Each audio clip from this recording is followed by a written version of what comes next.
Hello. It's that time of week again when everybody asks the question, Jason and Kaylin and Steven, did you ever notice that the end of your names all end in N? And also, hey, did you see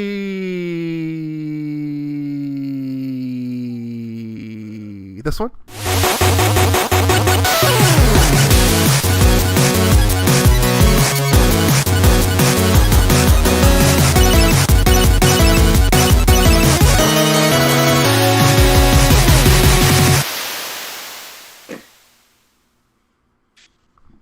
If you're wondering why it took me so long to see this one, it's because I forgot the word I was looking for. So, but then I was like, oh, this has been going on for a long time, so I'm just going to keep going.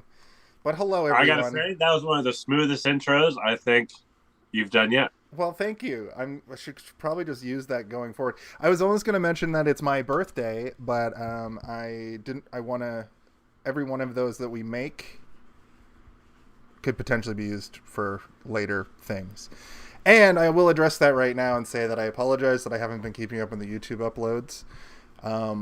It's just life, man. Just life caught up. I got into a groove where I was able to put the podcast out at like I was growing, I was putting out audio episodes. I was doing this and doing that. And then, life just hits you in the face like a stack of potatoes. That's not a saying. And then here we are. What? It's week 3. It's the final week of my birthday month. The little shorty, because there's only 3 Weird Al movies, and I wanted to cover Weird Al's filmography. So, hello, and welcome. Hello. Thank you for coming. I'd like to welcome my co-hosts, as always, Steven and Kaylin. And it is true, we do, and I'm Jason, and we all have the last letter of our name being an N, and more so, they all kind of end in like a sound. Jason, Kaylon, and Steve. It's come to this, has it? Or this is how we have to start our episodes. Look. Why don't we intro the movie? Yeah, okay. You're right. I was enjoying it. Oh. Okay. Well. Also, I have noticed that before. It's done wonders for you. Where do I get that glow? What glow? Me?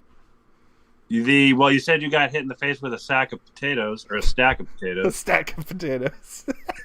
And I was just wondering, where can I get a stack of potatoes? Because I want that glow as well. Well, first you got to get yourself a sack of potatoes. Yeah. And then stack them. Plastic or paper? Plapler. It's been 1 week since we looked at me. That was fun. I am talking about the Weird Al movie, Weird, an Al Yankovic story from the year 2023, starring Daniel Radcliffe. This is maybe one of the newest movies we've ever covered. Possibly. Ooh. And also, we do have Spree with the other one. We do have Spree was pretty new too at the time, but that was even still a few years old.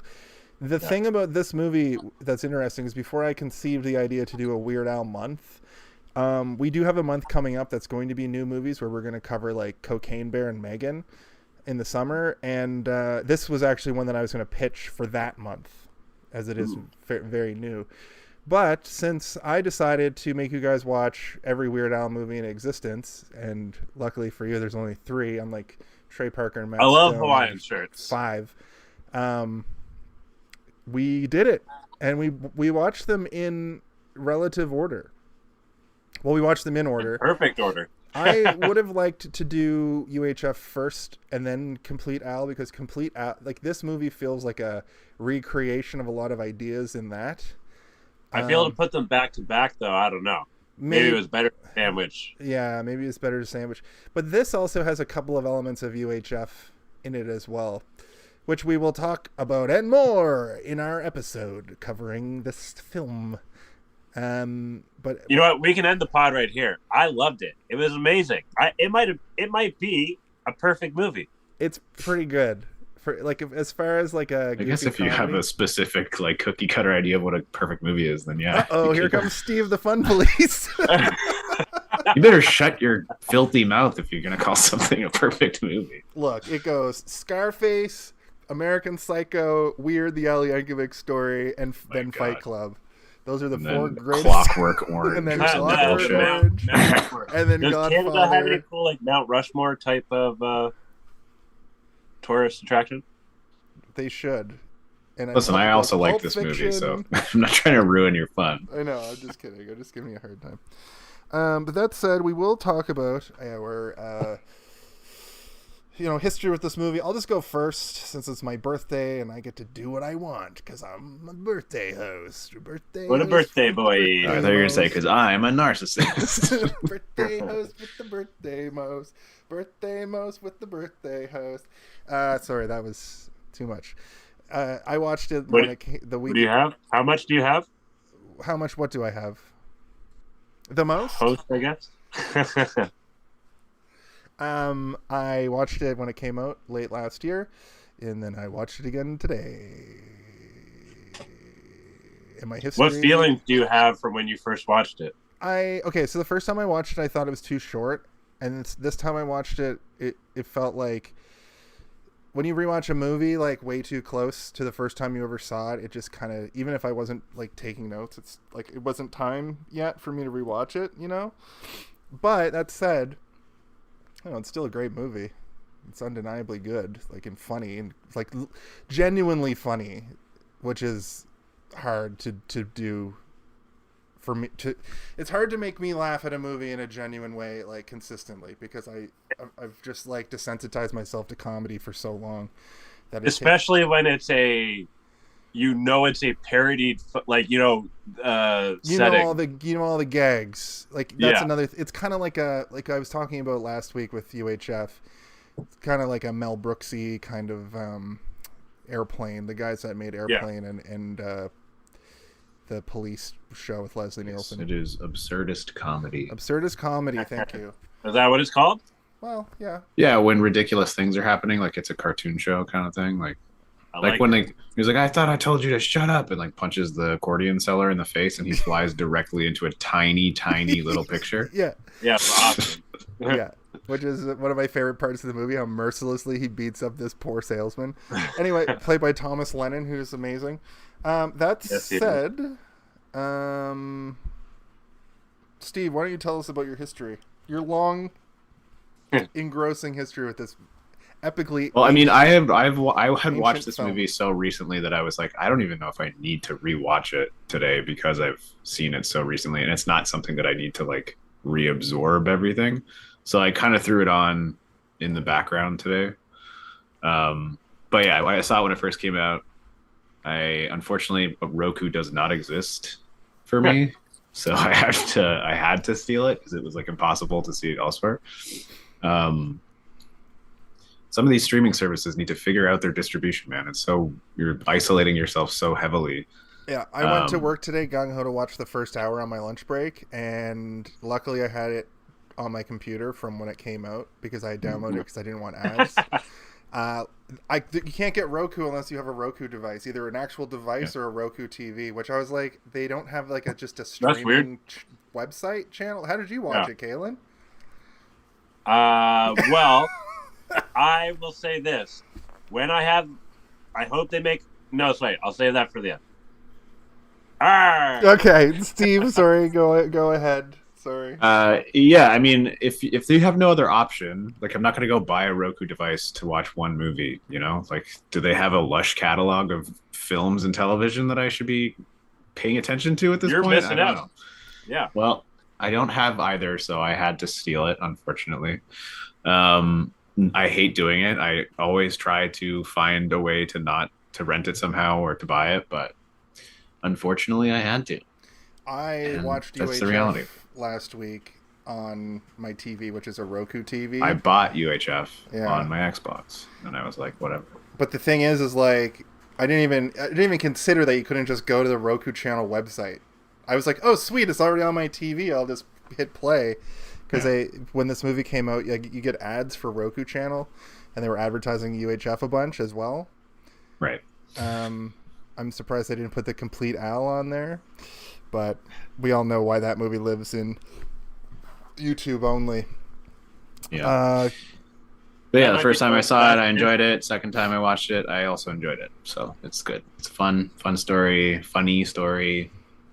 lots of fun cameos, ridiculous concept, just taken to the hyper sort of realization of how can you make things as ridiculous as possible without it being like dumb and having it still be funny.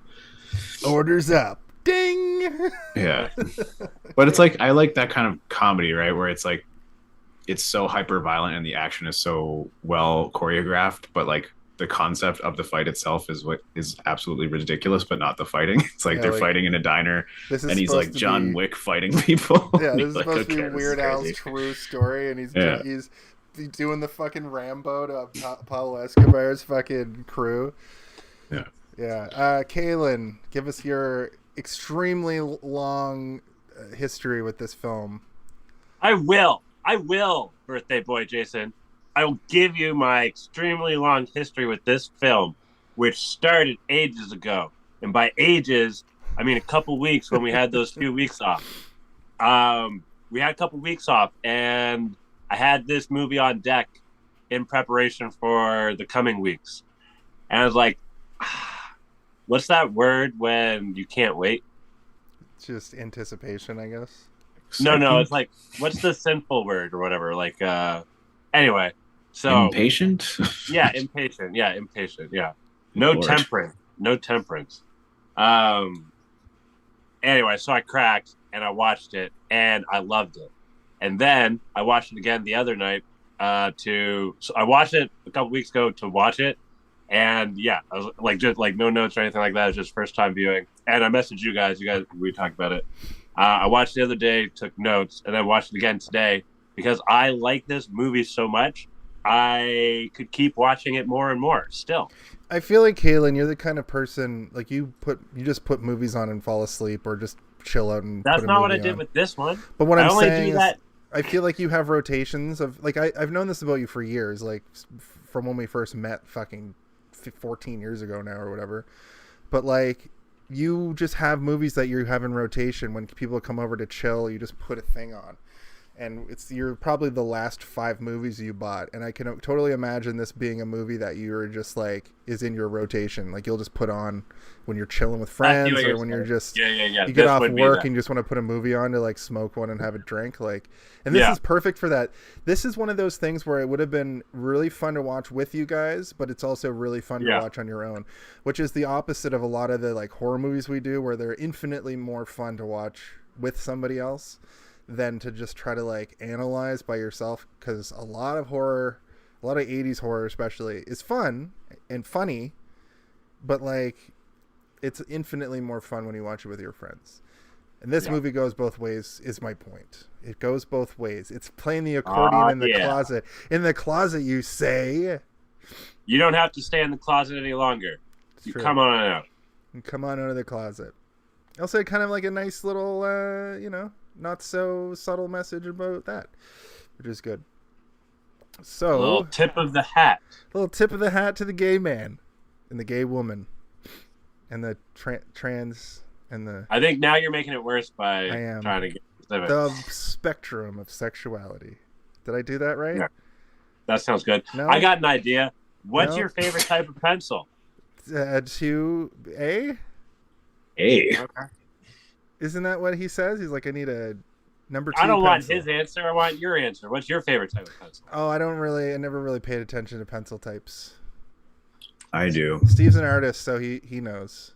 I figured Steve would have an answer for this, and I have many favorite pencils. I do like the point. Top three and why? Okay, well, number 1, or I guess I'll start at the bottom. Number 3 is I believe a 2B.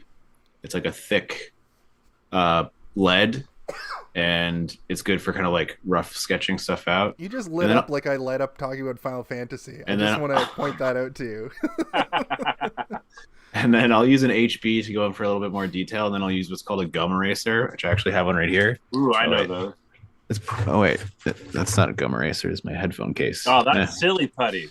It basically is like silly putty, and then you use that to go over top of your pencil marks. It's a technique called ghosting. So you basically like fade it all out, and then I'll go in with a mechanical pencil with a .005 lead in it to get really nice hyper details in there. And then I'll use some ink. No, that's 4. I said 3. Yeah, but ink is not a pencil, you fucker. Damn it, you win. Fucker. When I would draw in like high school, I used to draw what I wanted, and then I would use one of those. I used to go to the art store and get those mechanical, or like almost like a Sharpie, but really fine. Oh yeah. I Sharpie think pen. like Micron. Micron, yeah. Yeah, I have like a billion Micron pencils. Because they make those, pens. they make like a giant range of them, right? Yeah, they have some that are brushes. They'll have. Isn't there some one that that's are, like long, so you can get like wide and thin?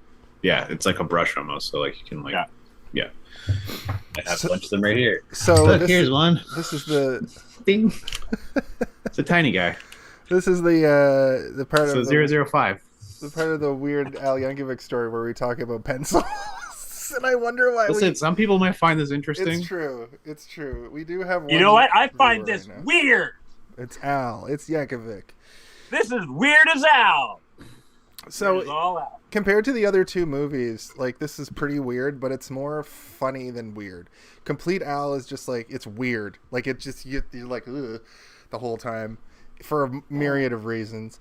And then UHF is like you can feel that era of Weird Al in it, and this feels like It also has a more traditional sort of story arc. yeah, this feels like a lot more like Walk Hard, where they took a story arc from these kinds of movies and they filled it in with like the opposite of what you would expect for the whole thing. And it kind of starts out traditionally, right? We do like a halfway through the movie intro where he's getting rushed into a hospital, and it's kind of like it's Weird Al doing the narration. He's kind of like, oh, I guess he's kind of doing like a gravelly, like I've seen a long road, even though he's dead, which is a spoiler, but Weird Al is dead. Diedrich Bader, I think is his name. Who's the Oh, narrator. was it Diedrich Bader? I thought it was Weird Al, but you're right. Yeah, Actually, it's the guy from what's his name? Drew Carey Show, and he does Batman, I think now. Office Space. He's an Office Space. Space. Yeah. Napoleon Dynamite. Yes. He's in lots of things. That's funny because I knew that and then I forgot, and then all day today I was like, he sounds so much like Weird Al. Anyway, my point is he's doing that. We get a narration from Al, and it starts, quote unquote, and it starts halfway through with him getting rushed into a hospital, and before we find out what is about to happen, he says, well, we've gone too far, let's go back to the beginning. Also, I want to point out Lin-Manuel Miranda is we get a cameo like right away. There's a cameo in this movie by Josh Groban for like 1 second where he plays a waiter, and that's the kind of cameo you're gonna get in this movie. Is that the filet one? That's he's the waiter when him and Madonna are like. You know, when that happened, I was like, the waiter's like, here's your filet or something like that, and I'm like, here's your floor, because he slams it on the floor. That might have been a better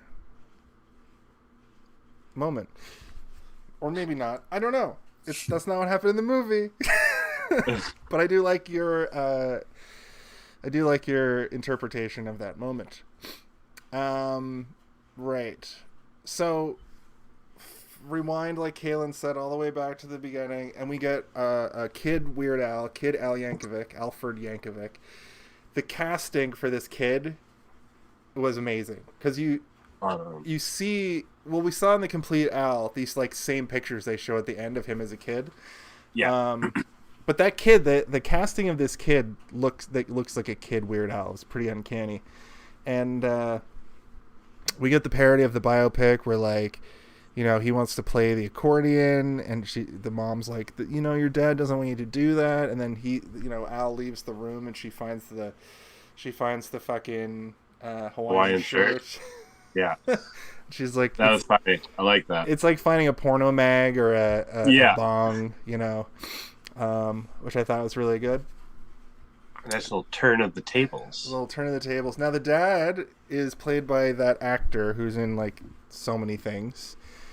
Do you have his name, Kaylin? I know you said you wrote some. Toby Huss. Toby Huss. I know him best from *Halt and Catch Fire*, but he shows up a lot in shows as like either like an old hard-headed guy who won't Yeah. change, or like just a dickhead. Plays a complete dickhead in Animal Kingdom in the flashbacks, but he plays a wide range of hard-headed old man to old man who is an asshole, typically. Nice. But he's been in like, if you look at his accolades, he's probably been around since the 80s. He's just been around forever. But he works. Al's dad works at the factory, and there's a running gag through this whole movie where it's like, what do you do at the factory? It's like, you'll find out when you work there. And then you just never find out. It's kind of like... And he works there. He did. He was working there when he asked, finally. Still couldn't find out. Yeah. And then we get that scene at the dinner table where Al's like, I want to play music. I don't want to work at the factory. And the dad's like, oh, you think you're funny? You think you're funny? We'll sing a song.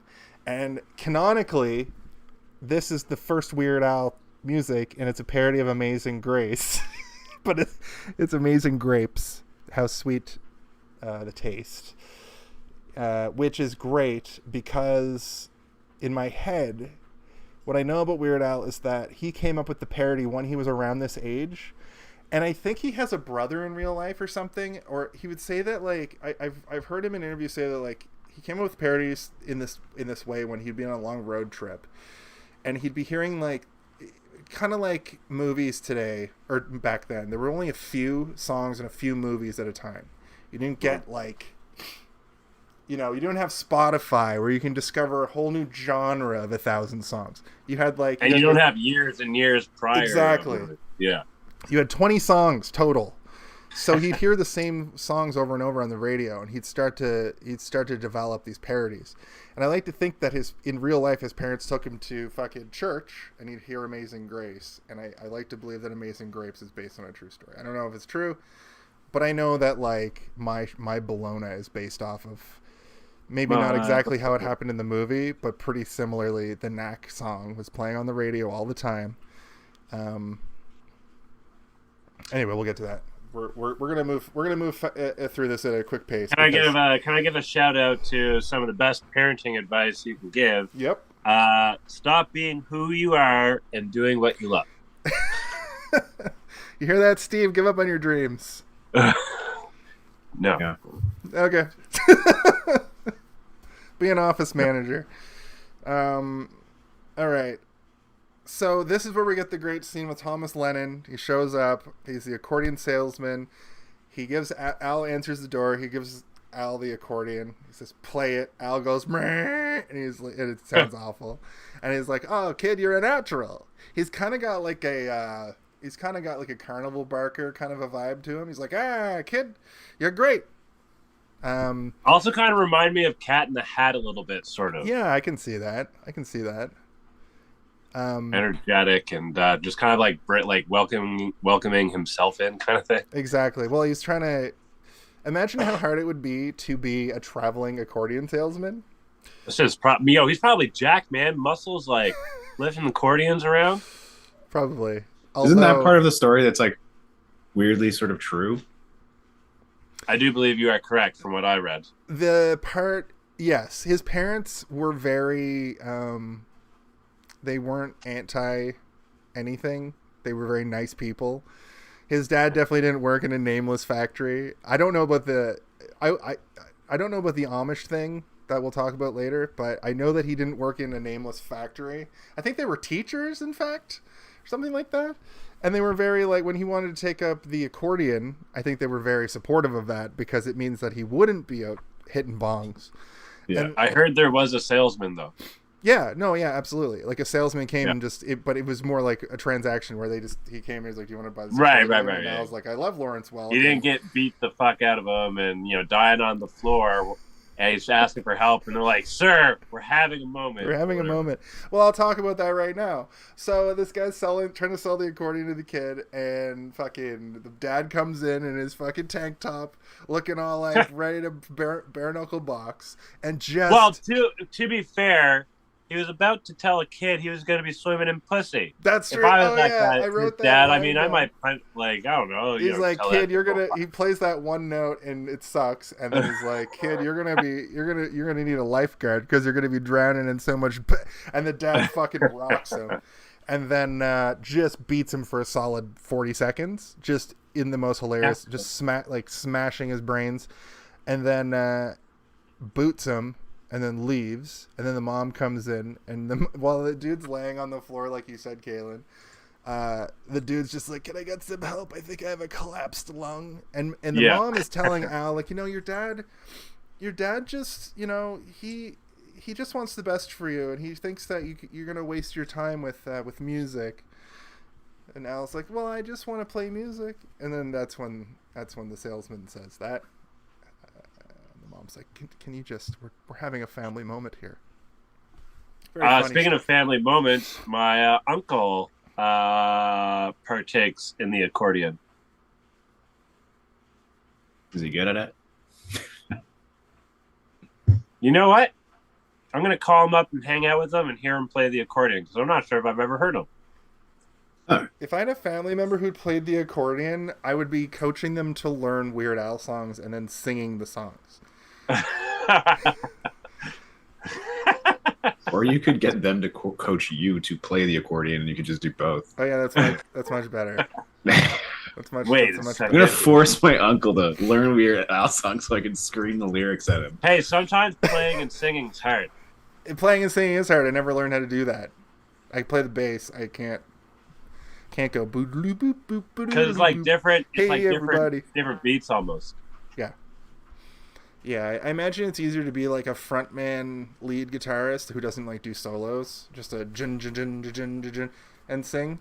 But rhythm guitarist, yeah. Lead guitarist is the soloer. Thank you. Hey, did you guys hear this one? Where we talk about music?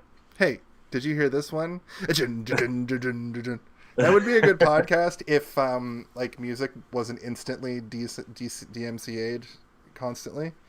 Right. Yeah. We could do it on TikTok. We could do a music show on TikTok. We'd get no viewers. Not that you hear that, TikTok viewers? Stay tuned. No, I don't do that anymore. I haven't done it. I haven't gone live on TikTok in so long that they revoked my fucking ability to go live on TikTok. What? Do you still have 1,000 people? No, like they revoked. So there's like an app on the computer that lets you go live from the computer. Oh. And that you need to do things to maintain, like go live a certain amount of times a month. Anyway, the dad beats the fuck out of him over the devil's squeeze box is the note that I wrote. Yeah. So then the next bit is Weird Al's on the bus. The two friends are like, "Hey, Al," and you think he's going to get bullied mercilessly, but it turns out he's got lots of friends and everybody likes him and he's cool. And I was wondering if that's a slice of reality. Maybe Weird Al didn't get bullied a bunch, because I never hear about him talking about getting bullied. I was thinking the opposite. I was thinking basically everything that happened in this movie, the opposite of what actually happened. Like he was in love with Madonna, but she wouldn't give him the time of day, and he tried to offer her the Yankovic bump, and she was like, "What are you talking about? That's not a real thing." Yeah, I think that there's lots of little bits of inspiration that are taken from reality, and then they just make it crazy. Like I don't think it's like. Next thing you're gonna tell me, Steve, is he didn't write "Eat It" before Michael Jackson wrote "Beat It." Yeah, see, like that's hilarious. That they're like, in the movie he made the song first, and like to the point that I was like second guessing. I'm like, that's not true. I was like, wait a minute, of course it's not true. It worked. Well, then it did its job. There was one moment though that I don't know for sure. So in the party scene where the guy from Queen. Oh, by the way, real quick, tip of the hat to honorable title mention when they first say weird. 31 minutes, 42 seconds. Sorry for interrupting. That's okay. So when the guy from Queen, who's played by the guy who plays Polka Dot in the Suicide Squad, and he's also in the Dark Knight and stuff, he comes Yeah. up and he's like, I'm the guy from Queen. Would you like to play Live Aid? And he was like, hell no. But then in the song, at the end, he says, except everything in this movie was true, except for that one part about Live Aid, where I actually did play in Live Aid, and we killed. I think both of those are lies. Which is like so many layers. Because I don't think Weird Al played at Live Aid. Maybe he wanted to play and they wouldn't let him. Yeah, they wouldn't let him. Even though he I don't think he has 5 platinum records, but also I'm pretty sure Weird Al did really well musically, sold millions of records. Are you looking up if he played at Live Aid?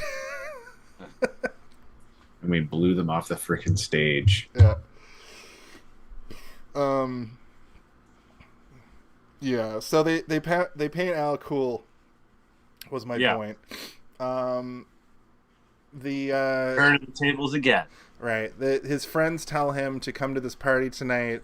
Turns out to be a polka party, which we'll get to in a sec. And they say, he's like, I can't sneak out. He's like, you don't have to tell, I can't tell my parents. He's like, you don't have to tell your parents. You just sneak out. He's like, I can't sneak out. Just leave a hey boy. And this hey boy gag, when I watched this movie for the first time, I thought it was the fucking funniest shit. And today I was Did you never do that as a kid?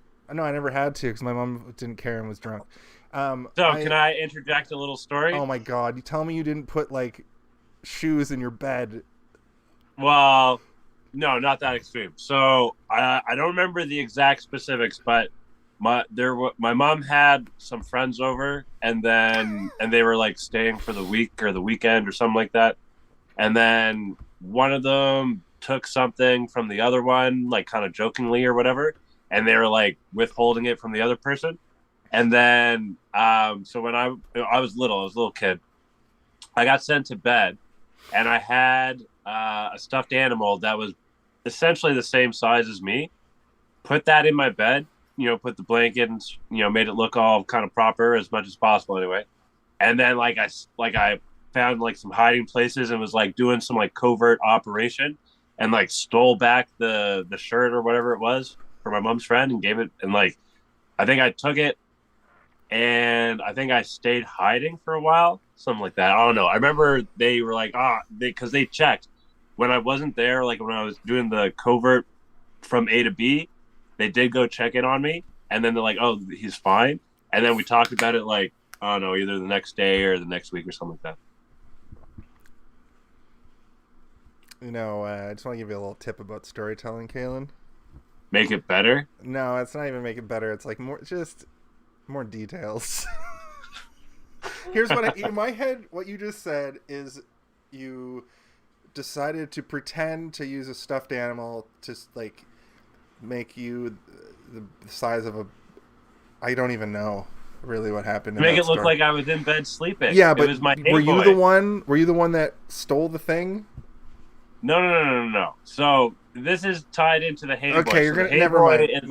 You're gonna give Steve a fucking aneurysm. Here's my tip about storytelling: make sure the story is actually interesting before you tell it. Okay, that's good advice. My bad for continuing on with that. Anyway, I wanted to make a point about the Hey Boy, and the Hey Boy thing is extremely funny to me because of the way that it's that's a thing, that's a thing that people do, and also it really reminded me of Tim and Eric for some reason. I don't know how much Tim and Eric you guys watch, but they had these fake commercials for Cinco products, and the Cinco products were always they're supposed to make your life easier, but they add a step to everything that you have to do. So it's I'm not going to try to recite them because I hate telling other people's jokes, but anyway, go check out Tim and Eric. You'll see a Cinco product, and it's always tries to make your life easier, but adds a step. And I feel like the Hey Boy is sort of in line with that, because what you could do is just use your stuffed animals and your clothes to make it look like there's somebody in the bed, or you can be extremely elaborate like Ferris Bueller and make a string that pulls your blanket up and down and a snoring sound and a tape that plays if the door is turned. The Hey Boy made me laugh is my point. The first time I saw this movie, I will say I laughed way harder at all these jokes, but it says a lot about this movie that on a second viewing so close to the first time and not watching it with somebody else, I was still like sitting at my desk or at my couch, just like grinning like an idiot. Also, when they put Al to bed, I think it's his parents that say this when they put him to bed. He says, the mom says, "Don't let the bed good night, and don't let the bed bugs give you night terrors." I thought that was really funny. Anyway, the next bit is the kids are having a party, and they all love polka because kids in the 70s obviously loved Lawrence Welk. Another turn of the table. Yeah, and Al's there like, I don't want to. If my parents find out that I'm at a polka party, they're going to lose their shit. And the kids are like, whatever, man. Go get the thing. And, of course, you think it's going to be a bong or whatever. And they're talking about all this, like, you could totally just insert Led Zeppelin and Black Sabbath for the music they're talking about. And the accordion is just a bong. And when they... kind of like double speech or whatever. Yeah. Like double... Yeah. And when they're trying to coax him into playing the accordion or hitting the bong, they're just doing the chicken dance at him, which I thought was a really funny little thing. Is the chicken dance an accordion song? It's a polka, yeah. It's a polka, it's a but polka it's also song. got dance moves, so it's like everybody's doing it. Which is a little ripple that I kind of pulled out of that. But anyway, when Weird Al hits the bong or plays the accordion, he's been secretly practicing for years.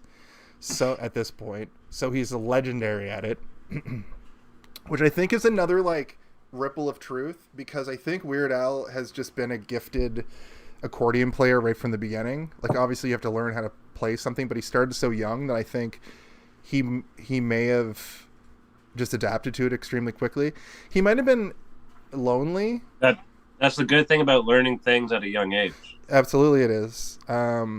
If you're watching this and you're a teenager, pick up an instrument. It's not too late, but you're getting there. just like in Star Wars and Padawans. Sorry, Steve, you made a face that's like, don't shit on people's dreams to play guitar in their 40s. Honestly, some people don't learn until they're adults. That's true. I was gonna say, like, in context, that if I was to pick up a guitar tomorrow, I would suck and I could probably learn a thing or two, but I don't think I could become a virtuoso at guitar at the end of my 30s. Maybe I could.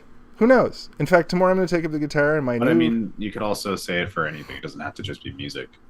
That's true. And practice makes... The 10,000 hours principle is a pretty solid thing to look at when you're like learning something.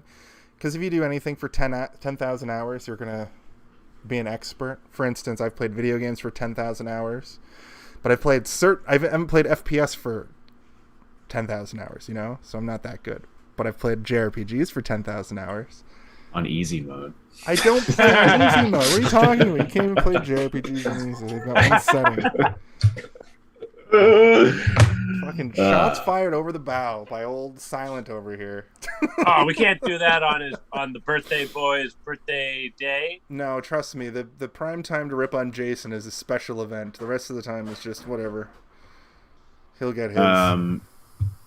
Yeah, video games are also more of a thing that you do for narrative enjoyment, like watching a movie. Right. I don't know, like if you're going to become a master of video games by playing them. I was thinking about that the other day. You don't become a master of movies by watching them, because I know a lot of people that have probably watched over 10,000 hours of movies and are still illiterate when it comes to cinema. Okay, that's fair. Kalen. No, yeah, Kalen, I you're was pretty thinking good. about that the other day, though. When it comes to video games, when you think about it, you're just pushing buttons. Like if you ignore all the other shit, you're just pushing buttons. That's fucking weird. Don't give me that realization, because I do have that realization sometimes, especially when I'm playing rhythm games, and I'm just pressing buttons to a beat. I mean, it's the same thing when you're watching movies, though. It's just as weird that you're sitting there watching at a glowing image box. I was having that moment today, sitting fucking 1 foot away from my computer screen. Like if aliens came down and didn't know what television was, they would think that we were all being hypnotized by something every day for several hours. You know, a lot of like philosophers during the era of the invention of television we're like, that's going to ruin society, It's going to ruin it in a lot of ways. Now what we do is this. So Yeah. TV did kind of ruin society in a lot of ways, but also has enhanced a lot of things. Gave it that Yankovic bump. Yeah, give it the Yankovic bump. Thank you, Kaylin, for putting us back on track. Anyway, the kids are having a polka party. They're having a polka party, and they're hitting that sweet, sweet accordion. And I love that. I love that the kid picks it up, and the other kid's just playing fucking, what's it called? Sticks? Pickup sticks? What's the fucking... Jacks? Oh, no. Oh, chopsticks. Chopsticks. Yeah. He's playing chopsticks while the other guy, like, manipulates the fucking blowhorn part. I don't know what it's called. I'm not an expert at accordions. Maybe if I played it for 10,000 hours, I would be. But then Al's like, they're like, why don't you try? And then he plays and blows all their minds. And then the cops come, because that's what happens at a teen party. And one of the cops is Scott Aukerman, host of Comedy Bang Bang, which is a great show. The Funny or Die circle and the Comedy Bang Bang circle are almost a circle if it's a Venn diagram.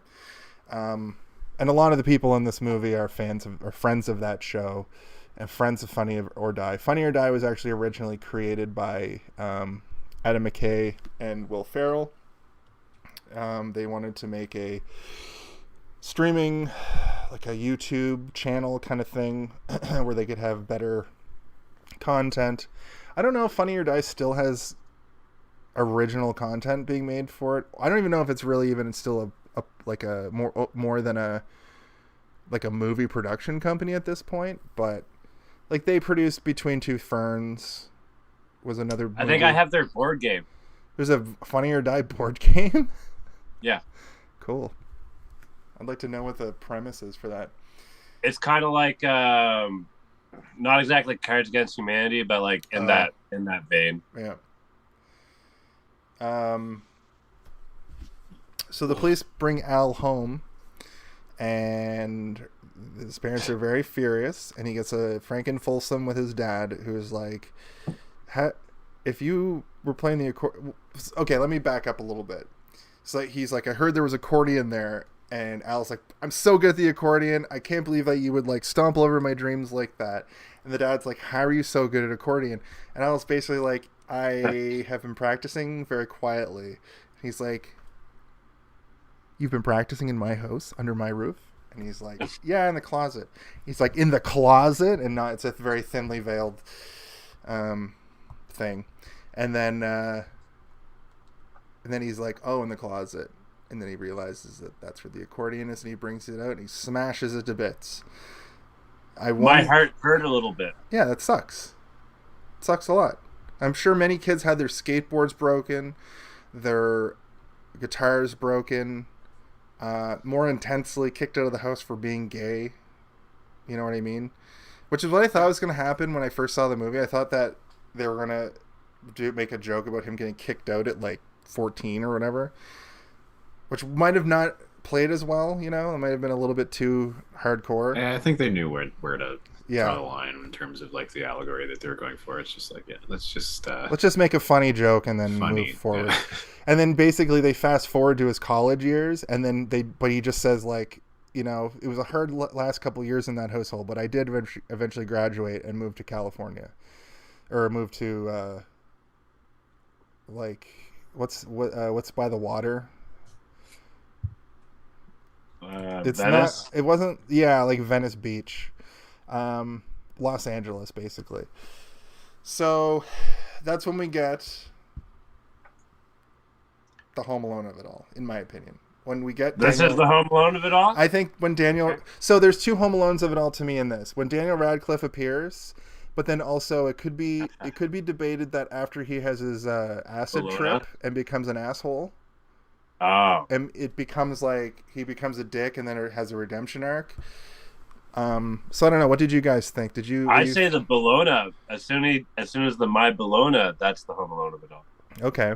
What about you, Steve? Yeah, I would agree with that. I think as soon as he makes his first parody song as an adult and realizes that he's onto something, or like his dead-eyed roommate from the Unbreakable franchise realizes that he has Yeah. his moment there. That guy I know his buddy that plays the bassist, who plays Jay Levy, is he's also on that Animal Kingdom show I was talking about, and he's a dead-eyed weirdo on that as well.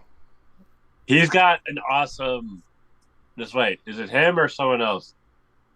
So He's got a line, Bermuda's the and then there's drummer, another who's the line. voice of reason. The guitarist is the guy that doesn't say much with the curly hair, and the Yeah. guy that has like the long hair, who's like, you know, so he's like, what do you want to do? And like sometimes I just go out onto the road, onto the 101, and I close my eyes and drive on the wrong side of the road, and just I don't care what happens. Suck it, Mom and Dad. That is, yeah. That was hilarious. That's the guy from a bunch of stuff. Yeah. He's the most recognizable like actor who was in a cameo in this besides Daniel Radcliffe, in my opinion. Maybe Rainn Wilson, but even Rainn Wilson felt a bit cameo-y, even though he's third build. And Evan Rachel Wood is basically, she kind of hides in this role. She disappears because she doesn't usually play like somebody who wears like a shit ton of makeup. She usually plays like she does a lot of indie movies. I'm thinking of Kajillionaire specifically. Did you guys see Kajillionaire? No. I think you'd enjoy it. It's kind of a movie about this girl who was raised by like schemers, like con artists. So she becomes extremely proficient at being a con artist. So when her parents like can't do a scheme or like a con, they get her to do it, and she's just extremely good at it. But then she kind of realizes how shitty they are. She's been indoctrinated by them for so long. It's kind of like a black comedy kind of thing where it's funny but like, ugh, you know. Right. That's where I know her most from. I know that she's been in like a lot of things, but I digress. The part here that I wanted to talk about is that the first thing we get is he's walking down the beach, and he wants to be a musician. He wants to write his songs that are... Who would want to listen to an already written song with the lyrics changed? What kind of sick freak would want to listen to a song that's already been written just with different lyrics? Which is a thing he actually says later in the movie, after, much like I think his dad says it at the beginning. I think that's also in the trailer, the fake trailer. The fake trailer, yeah. Yeah. I noticed that, speaking of the fake trailer, I noticed that Aaron Paul is actually thanked in the special thanks part at the very end of the credits. And Aaron Paul actually played his part, just for the people that don't know, actually played his part in that original Funny or Die sketch. And let's just talk about that for a sec. It follows basically the same beats as this movie. It's only about 5 minutes long. But the thing is when after that came out, the reason why this movie got created is because people pined for it for so long that eventually they had to go, you know what? We got to make this thing. Give the people what they want. Yeah. And they did have Aaron Paul in mind. But I think we should keep that in mind when we want to get things done. Have Aaron Paul in mind to get it done for us? Bitch. Science, bitch. Jesse, we have to cook. Sorry. Can I say that the My Bologna kind of whole sequence, I thought the editing, like so like in movie magic, it's like a thing repeats in your mind, which they kind of do. They start off with, but then they like do a little spin, turn the tables where it's actually happening. The radio's repeating it, and then was that? Yeah, we can go into that now. That's and then so basically what happens is they're sitting around after. Well, okay, just before Kaylin, hold that thought. All I wanted to bring up was that he goes through an audition for like a punk band called like Nose Barf or something like that, and he does a cover of "Beat on the Brat" by the Ramones, and they're like, he's like, "You suck," and that's another cameo by that guy. He's on Superstore. He's been in a bunch of stuff. And it's hilarious. He gets sort of defeated again, And then they're sitting around their apartment. He's like, he talks about, I got these roommates, and me and my roommates all had big dreams to do different stuff. And that's where we get the one guy who's like, I'd like to play the guitar in front of people. And the guy's like, and his other buddy's like, sometimes I like to drive down the highway with my eyes closed on the wrong side of the street. Yeah. And Al's like, I want to write songs. I want to write songs that already exist, but with different lyrics. And then he's like, well, that's a pipe dream. And then his friends are like, can you make us a sandwich? And he goes in and he sees the bologna and he says, hey, can I use this bologna, Jay? And he's like, says the line from the song. He starts making the bologna sandwich. And then My Sharona by the Knack comes on the radio. And then Kaylin, go ahead. I caught us up to what you were saying. My apologies. I thought when we were talking about the kid from Unbreakable, I thought we were there. But yes, Continue what you're saying. We get the initial movie edit, like the movie magic of we're in his head and it's repeating in his head. It's like, oh, he's got this tapeworm or whatever it's called. Something's brewing. But then we get the turn of the tables where it's like, no, the radio's just like it skipped the record skipping on the radio. And I like how Bermuda hits the radio, like, hey, come on, wake up. Like that's gonna fix it. Yeah, I think because he goes like, I think the DJ's asleep, and he hits it and goes, wake up. And then Weird Al's looking at the bologna, and he's saying, inspiration hits. Who's that? The Muse or whatever. Yeah. And when his buddy's like, "Oh, I just got chills," I got chills as what, like the editing of that scene was, in my opinion, fantastic. Oh, it's great. It just the sound, just everything.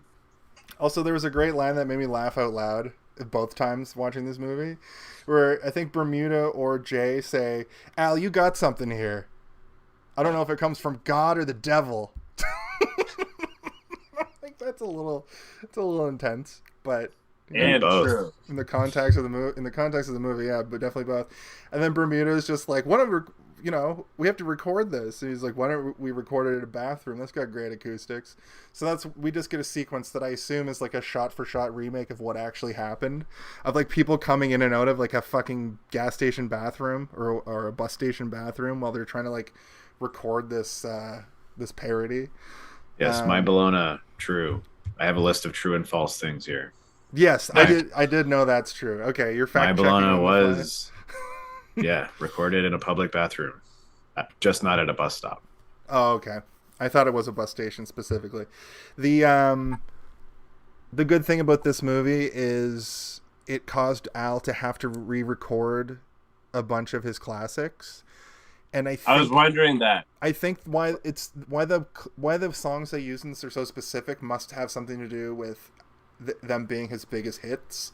They're definitely his singles, but like I don't know why they chose Amish Paradise. I think it's because that was the last time he had like a really high on the Billboard charting song. It's been a while since people who are Weird Al, me for instance, forget that Weird Al, for the normal pop culture person, just comes and goes over the years. Like he'll pop up, be like, oh, they made it. Weird Al's back with a parody. I have felt him being gone, but people don't realize that he's gone. Right. During this whole time in the 90s, he was constantly around. He was part of pop culture. And I feel like he peaked at Bad Hair Day. I think Bad Hair Day was his biggest, like the highest he went. He was doing much music, much Al TV, Al Music. He was making cameos in movies. He was doing songs for movies, like the song from Spy Hard, for instance. What happened in his real life in 85? Because doesn't he die in 85? So maybe something about 85 has significance. Well, 1985 was when he would like popped off. Oh, so then maybe that's okay. Yeah. Well, he got shot at the Grammys and then came back as a zombie. But apparently, that's what I learned from this movie, is that if they make a sequel to this, they're just going to be like, oh, he's a zombie. It's going to be Thriller. It's going to be. I think it'd be funny if Weird Al did an album of retroactive parodies. Like just one of his final albums of his career. He's like, these are all the songs I wanted to do, and now that all the artists are dead, I can do them because who cares? I think that would be a funny thing. But he's got more respect for artists than that. You know who? It would be funny if there was a dickhead Weird Al, like an anti Weird Al who made just as. We good get a little parodies. snippet in this. Badass Weird Al was fucking badass. No, I don't mean that though. I mean like if there was a parody artist who rivaled Weird Al, but had like ruthless tactics, like didn't ask Negaduck. The Negaduck to his. It seems like a Nick Kroll character. Or something, you know. I don't ask for the fucking right. Yeah. I just do. You ask for permission. Yeah. Richard Cheese, he just does lounge versions of songs, but that's very much like could be considered. I think that a lot of it, like I hate to sound like the old man who's like, kids today, their music is bullshit. But I feel like there comes a time in a person's life where maybe he's just not able to find the song that he can parody anymore, because it's like music now is a lot. It's changed completely from what it was in the 80s and 90s and even the early 2000s, and like I can't really imagine what kind of music he would parody. I think he could parody Billie Eilish. I think he could parody, but like he could parody J. Biebs. Justin Bieber even's kind of like he'd like do. He could have done that in 2011. It's true, yeah. He could parody like, and he did. He put Baby Baby in a polka, but he could parody like the boy like BTS, Harry Styles. He could parody Nickelback, Avril Lavigne, because they both exist in this current era, but nobody. They do. They're making new music. Exactly. This current era? Are you talking about right now, or are you talking in the present sense of a past sense? No, in the present sense. They've both recently put out music. But you're right. The main pop music is what we hear on TikTok. Yeah, and that kind of music doesn't really lend its sentimental man or woman to pump me up. Lizzo, he could parody Lizzo. Yeah, I don't feel like it lends itself to parody as well as some of the other stuff that he's done in his career, you know? That's true. And that's even his last couple albums, there were like the couple parody songs, I mean like 2 or 3 instead of like 5. And then a polka, a pastiche, a style parody of old bands that he never got to do back then. And I think if Weird Al could put out an album in 2023, it would have to be this kind of thing, or be like one actual parody, and then a bunch of like paying homage to old music. And he's never been that. He's never been just paying homage to old music. He tries to stay current. But if you're right, Steve, I don't think it's like you sound like an old man. I think that he's literally. I also don't think it's impossible. 65. Yeah, I just think it's like maybe he just doesn't have interest in doing that. He probably has no interest in covering Ice Spice. Or Ty Dolla Sign, you know. He probably doesn't. He probably can't turn Amigos song, which is all about doing things to strippers. He probably can't kids bop that into like a funny song about lasagna. Pizza. I can do it right now. We're not saying it's impossible, Kalen. We're saying that he doesn't want to do it. Weird Al has such a specific way that he writes his like lyrics. He doesn't just change the chorus. He parodies all of the flow, the story arc or whatever. He parodies the whole flow of the song. There's in one of the documentaries I saw of him, or an interview from over the years. I've seen his diary, like his like when he first writes a parody, and he starts to write it out. It looks like a map, where he's mapping like the original words to the new words he's going to use and how they're going to tie. Like he writes it like a comedy act almost, and not just like like we were talking about in the Complete Al episode, how there's shitty YouTube parody artists like the Key of Awesome who literally just make it. They hit you over the head with the joke for the whole song. But if you listen to a Weird Al song, the chorus is the hit you over the head part. But then you listen to like what he's doing, and there's a lot going on there. I think one of the best examples of it is Foil, which is a parody of Lorde, her song Royals. and it's just the three parts of the song are just three different uses of tinfoil. Yeah. You know what I mean? And it's stupid, but it's funny. What, like fish on the barbecue? No, like he's got one of the like pros. Making a hat to protect you from aliens? Yeah, one of the pros is about that. One is about like the food element, and I can't remember. I'd have to look at the lyrics to explain it. This isn't a Weird Al podcast, although that's a good idea. Put that, if you want to hear me talk about Weird Al for hours and hours, I'll do it. Does it talk about when it shocks your teeth if you have fillings? I think so. Listen to the song Foil. It shocks your teeth. Are you putting tinfoil in your mouth? I don't know if you're supposed to do that. It might not shock my mouth because I've had all the metal taken out and replaced with resin, enamel or tooth or whatever they use nowadays. But in the 80s and 90s, they filled your teeth with like a metal that if you chewed on tinfoil, it would hurt. Gross. My apologies to our younger crowd. Yeah, they were like, what are you talking about? I've literally never had that in my mouth before. Like your filling could pop out and it'd be like this little piece of metal. It's fucking weird. And also there's that myth that you could pick up radio stations that I don't know if it's totally a lie. Just saying. I think there could be some truth to it. Welcome to Jason's I thought that was Conspiracy braces. Corner. I think it's the combination of braces right. and metal in your teeth. You can pick up Chinese radio stations. No, specifically Chinese ones. Specifically. The spy channels. The spy channels. Apparently they were spying. Okay. I mean, everybody's spying on everybody all the time. We're not privy to that information, though.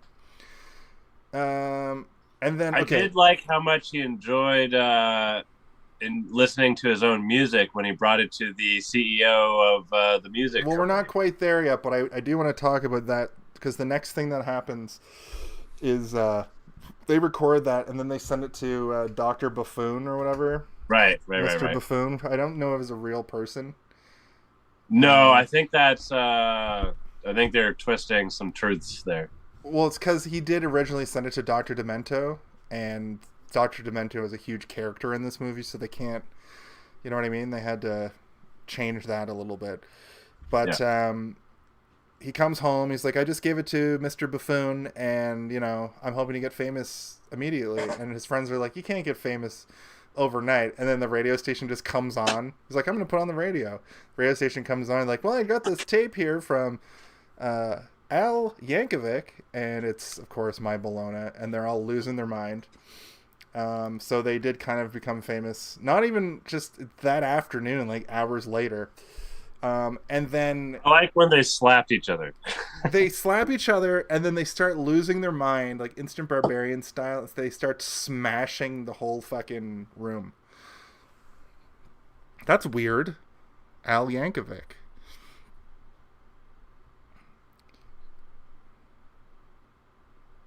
This might be the greatest moment of, hey, did you see this one? Of all time. Was I distracting you? I'm sorry, that wasn't my intention. You did, but it wasn't bad. This is the part where they go to the record producer, because naturally Al's like, I got something here, folks. And who's the record producer played by? I gotta grab something. Tell them about it. I believe the record producer is played by... Oh, would you look at that? Oh. Alfred Yankovic. Who's Alfred Yankovic? I've never heard that name before. I think that's his real name. Is that his real name? It absolutely is his real name. I can't remember his I'm only basing that off of this movie. I can't remember his... What? I didn't look up. I didn't look too deep into Weird Al and like his specifics, but I'm assuming based off of this movie, his name's Alfred. Yes, it is Alfred. He's got some middle name too, like Matthew or something. Yeah, like or Charles or something. That I did know at one point. But do you know who the other record producer is in this part? Will Forte, one of my favorites. Will Forte is amazing. Hilarious. I'm glad he made it into this movie because after he made Last Man on Earth, he kind of disappeared. He hasn't really been in anything. He had a child or something, and he's probably just being a dad for probably just being a dad for 10 years or whatever. Whatever actors who have like a pretty good career do. I'm down with that. Cool, that's good to know. I saw him pop. He's in something that's coming out or just came out. I saw him in a trailer for something, so hopefully he'll be back. He's very funny. He was in I Think You Should Leave as like a grown adult man pretending to be a baby, or he's like wants to fuck somebody over on a plane because when he was a young man, a baby was next to him and ruined his flight. Oh yeah. So he sits next to that man and goes, wah! Yeah, but then he gets moved to the back of the plane. You're in the wrong seat, sir. I think but can't I stay though? I Think You Should Leave has similar energy to this movie, and also has like everybody in it. The bit where the Fred Willard plays that like machine, was that in that? Where he plays like the boom boom. He's replacing the organist at a funeral, and he's playing a wacky like Nickelodeon or whatever they're called. And he keeps breaking plates. Yeah. Yeah, if you haven't seen I Think You Should Leave, that's and you like Weird Al, Tim Robbins. Also the Detroiters. What's the joke? That I take massive farts? That my massive farts are so bad that people puke when they smell them? Is that the joke? I don't want to be around anymore. Sloppy sticks. If you haven't seen the Detroiters, it's not as funny. It's more of like a absurdist sitcom. That's kind of endearing. It's a Comedy Central sitcom, so it's like it's quality, but it's not bingeable. I feel like I can only handle like one episode at a time. But that's where he came from before SNL. And there's another guy, like his partner on that show is from stuff as well. If you guys saw the Werewolves Within movie, he's in that. Did you guys see the Werewolves Within movie? Is that the one with what's your face? But it's the one with Van Treb. What's her fucking name? I think you guys told me about it. Yeah. The Werewolves Within? Yeah, it's a Ubisoft movie based on the game. Oh, that's right. No, never mind. I'm thinking of something else.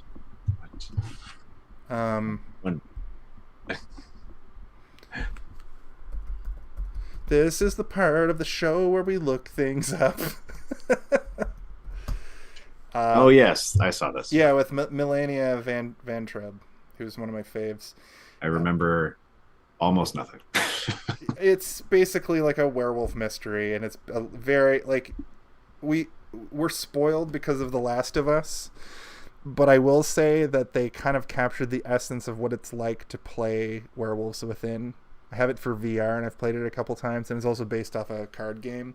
But it's essentially like Among Us, but instead of doing tasks and trying to figure out who the alien is, you just have to talk to each other and figure out who the werewolf is. Yeah, I've played the card game, but I've never played the video game. I think at your old house, I think I came over one time and everybody was playing it, probably. No, I think it was a work party for the escape game. Fiona brought it, and we played it in Stafford. Oh, nice. And then I spilled beer all over it and was embarrassed. And I'll never forget that moment for the rest of my life. We all have those moments. Because Fiona specifically said, try not to get these dirty or wet. You were immediately like... and I spilled beer all over it. Anyway, Weird Al, the Scotti Brothers, which is a real thing. Scotti Bros are the first record company that gave him his a deal. He's like, I like when he's like listening, they're listening to it, and like Daniel Radcliffe is fucking phenomenal in this movie. Daniel Radcliffe is such a good actor, like disproportionately good actor for the role. They could have gotten some schlub to do it; it would have been fine. But the fact that he's got the Potter money, man. He can do whatever he wants. He never has to worry, and he's a good actor. So when it's like something like this comes around, if he wants to do it, he's gonna do it. Go watch Swiss Army Man. If you haven't seen Swiss Army Man, you have to watch Swiss Army Man. I think you guys told me that. Please go watch Swiss Army Man. Daniel Radcliffe, for the rest of his life, will never have to worry about like ruining his career because he's just like, I have unlimited money for all time. If you want to watch a movie that shows that Daniel Radcliffe doesn't have to do shit ever again, but also that since Paul Dano was in There Will Be Blood, he kind of doesn't really, he can kind of pick and choose. Paul Dano is amazing. Well, I mean to say that like Daniel Radcliffe is in like fucking 7 movies that are still continuously making Horns, money Guns to this day. Akimbo. I'm talking about all those Harry Potter movies. Oh, sorry. I thought you were still saying that he can just do whatever he wants, but he was in Horns and Guns Akimbo, so. Yeah, no, but I'm saying that those 7 movies specifically, the Harry Potter movies, are going to continuously fill his bank account until the day he dies. He never has to worry about ever making a floppy movie. That's kind of like... well, go back in time to be a child actor and make a successful series of films. Yeah, go be Robert Why Pattinson. can't I just be the guy that mops the floor, has like a heart of gold, and shit happens? That's kind of how Harrison Ford did it. He was just a handyman, and they were like, "Wow, you're handsome. Do you want to be Han Solo?" I mean, that's partially true. But... he was a struggling actor, though, right? He was a carpenter, and then he did line readings and stuff here and there, but he wasn't primarily an actor. And I don't know if he even really had a huge interest in doing it, but then I think he did all the line readings. No interest in doing it. If you ever listen to him talk about the movies he's been in, I think he did all the line readings for Han Solo for Star Wars. And then when they were trying to find an actual Han Solo, they're like, can you just do it? You're pretty good at this character. Which blows my mind that he'd be slumming it on an Apple TV show with Jason Segel now. It blows my mind that he would be on a TV show. He's like, I'm fucking Harrison Ford, dude. I'm sure he also has a bunch of movies that are going to continuously make him money until he's dead. Well, I'm hoping Robert Pattinson is similar that way, because he's got the Twilight movies, which will fill his bank account from forever. And what the fuck is that movie called? Batman. No. the movie Half-Life or whatever it is, the movie that he's in by the guys that made Uncut Gems. Uncut Gems. Uncut Gems. I have no idea what you're talking about. What is he doing? Is it the space one? No. Here, just 1 second. Josh Safdie made Uncut Gems, and he made Good Time, starring Robert Pattinson. Was the reason why I stopped being like, they're making the fucking shiny vampire a fucking Batman. I watched that movie and I was like, oh, he's gonna wait, you were one of those people? I was at first. I was a naysayer at first. I'm an idiot sometimes. I jump on. Yeah, have you never seen The Lighthouse? No, I hadn't seen The Lighthouse yet. Or also, Cosmopolitan. Before when the Batman was announced, I had seen the first Twilight, and that's it. Then I watched Get Out, and then I watched Good Time, and then I watched The Lighthouse, and then I was like, oh, he's going to be an excellent Bruce Wayne. But his Bruce Wayne was lacking, because he's like an emo, like, it's not fun. It's not a fun Bruce Wayne. It's like a Bruce Wayne learning to be Bruce Wayne, which isn't my favorite. But his Batman learning to be Batman in that movie, I thought was really good. I liked watching. Think we're going to get a fun Batman for a while. No, we're going to get a fun Penguin. We're going to get a Penguin movie that might be fun. Fun Penguin. Yeah, I mean, the Nolan movies kind of solidified Batman as it has to be super realistic or else people aren't going to like it. And then the Ben Affleck movies, people were all mad that he was killing people. Guys, did you ever see when Tim Burton made Batman stuff some dynamite in a guy's pants and pull him up a second later? Yeah, I'm pretty sure Batman kills people. See it. Okay. Batman. You don't see people getting riddled with bullets in the Ben Affleck ones either. I'm pretty sure that Batman doesn't kill people thing just comes from like the cartoon versions of Batman for kids, and the Nolan ones. But he still does kill people in those ones. He just doesn't want to kill people. He very well. Bring back the Adam West one. Adam West never kill anybody. That Batman doesn't. No, but like, can we bring back that campy? Can we bring back the pals? Joel Schumacher brought back two. Do you think there's a way to do that but make it good? Are you listening to what I'm saying? Because Joel Schumacher did it twice. No, he did not. Yes, he did. He did. He wanted to make Adam West Batman. He just had he had the tapestry that Tim Burton had. He had created. colors. He had a lot of colors and nipples. That's not Adam West. Yeah, and Dutch angles. And like a Batman credit card. And a Batman credit card. That part was, I mean, it still makes me laugh. I don't like it, but it makes me laugh. I think you look at that with rose-colored glasses because we were age-appropriate, but when you go back and watch those and you listen to Joel Schumacher talk about it, he was literally like, I wanted to bring fun back to Batman after Tim Burton made it crappy, but they wanted me to keep the fucking aesthetic. Dark. So I had to use the aesthetic. So I turned up the green a lot in Forever, but then in Robin I was able to turn up all the colors. Yeah. So it's like that's as close to a 60s Batman as we're ever going to get, probably, is Batman and Robin. And but also, the 60s Batman is not good. It's not good. It's not good. It's not. Why does anyone want that? It's unwatchable. Yeah. If you want some Batman you've never seen, go back and watch the 50s Batman, which is also bad, but at least it's in black and white, and it's campy as fuck, and it's like just Batman doing detective shit. What about the cartoon? But he has 60s guns. Batman? It's like, fuck you, I'll kill you. Well, I mean, we'll see what happens with this Flashpoint movie. Maybe it'll give us a new sort of perspective on what Batman can be, and maybe people will start changing their minds about things. But I didn't mind the Robert Pattinson Batman movie. I thought it was pretty good. No, I liked it. I liked it a lot. Except it was too long. It was like 2 full movies in one movie. I just didn't like... I don't like moody goth Bruce Wayne. But I fully believe that if you take the Gotham TV show, I believe that version of Bruce Wayne does grow up to be the Robert Pattinson. That TV show is a big pile of shit. Whoa! Gotham was great. No, it wasn't. Gotham was fine. I'm a fucking girl, and I'm gonna take over Gotham. I'm a girl. The female characters in that show do not exist. They're just like they have a character, and then they become evil, and once they're evil, they're just like, now it's time for ladies to take over. And they're all Gotham Commissioner City. Gordon's ex-girlfriends. Yeah, and then they all start fucking each other, and you're like, what is this bullshit show? It's so bad. And then even Poison Ivy's like, I'm grown now, Commissioner Gordon. You want to? That's also I'm a really girl. fucking weird. Yeah. And he's like, you know no. what? You've convinced me. I'm going to give you a record deal right now. Oh yeah. I'm a girl.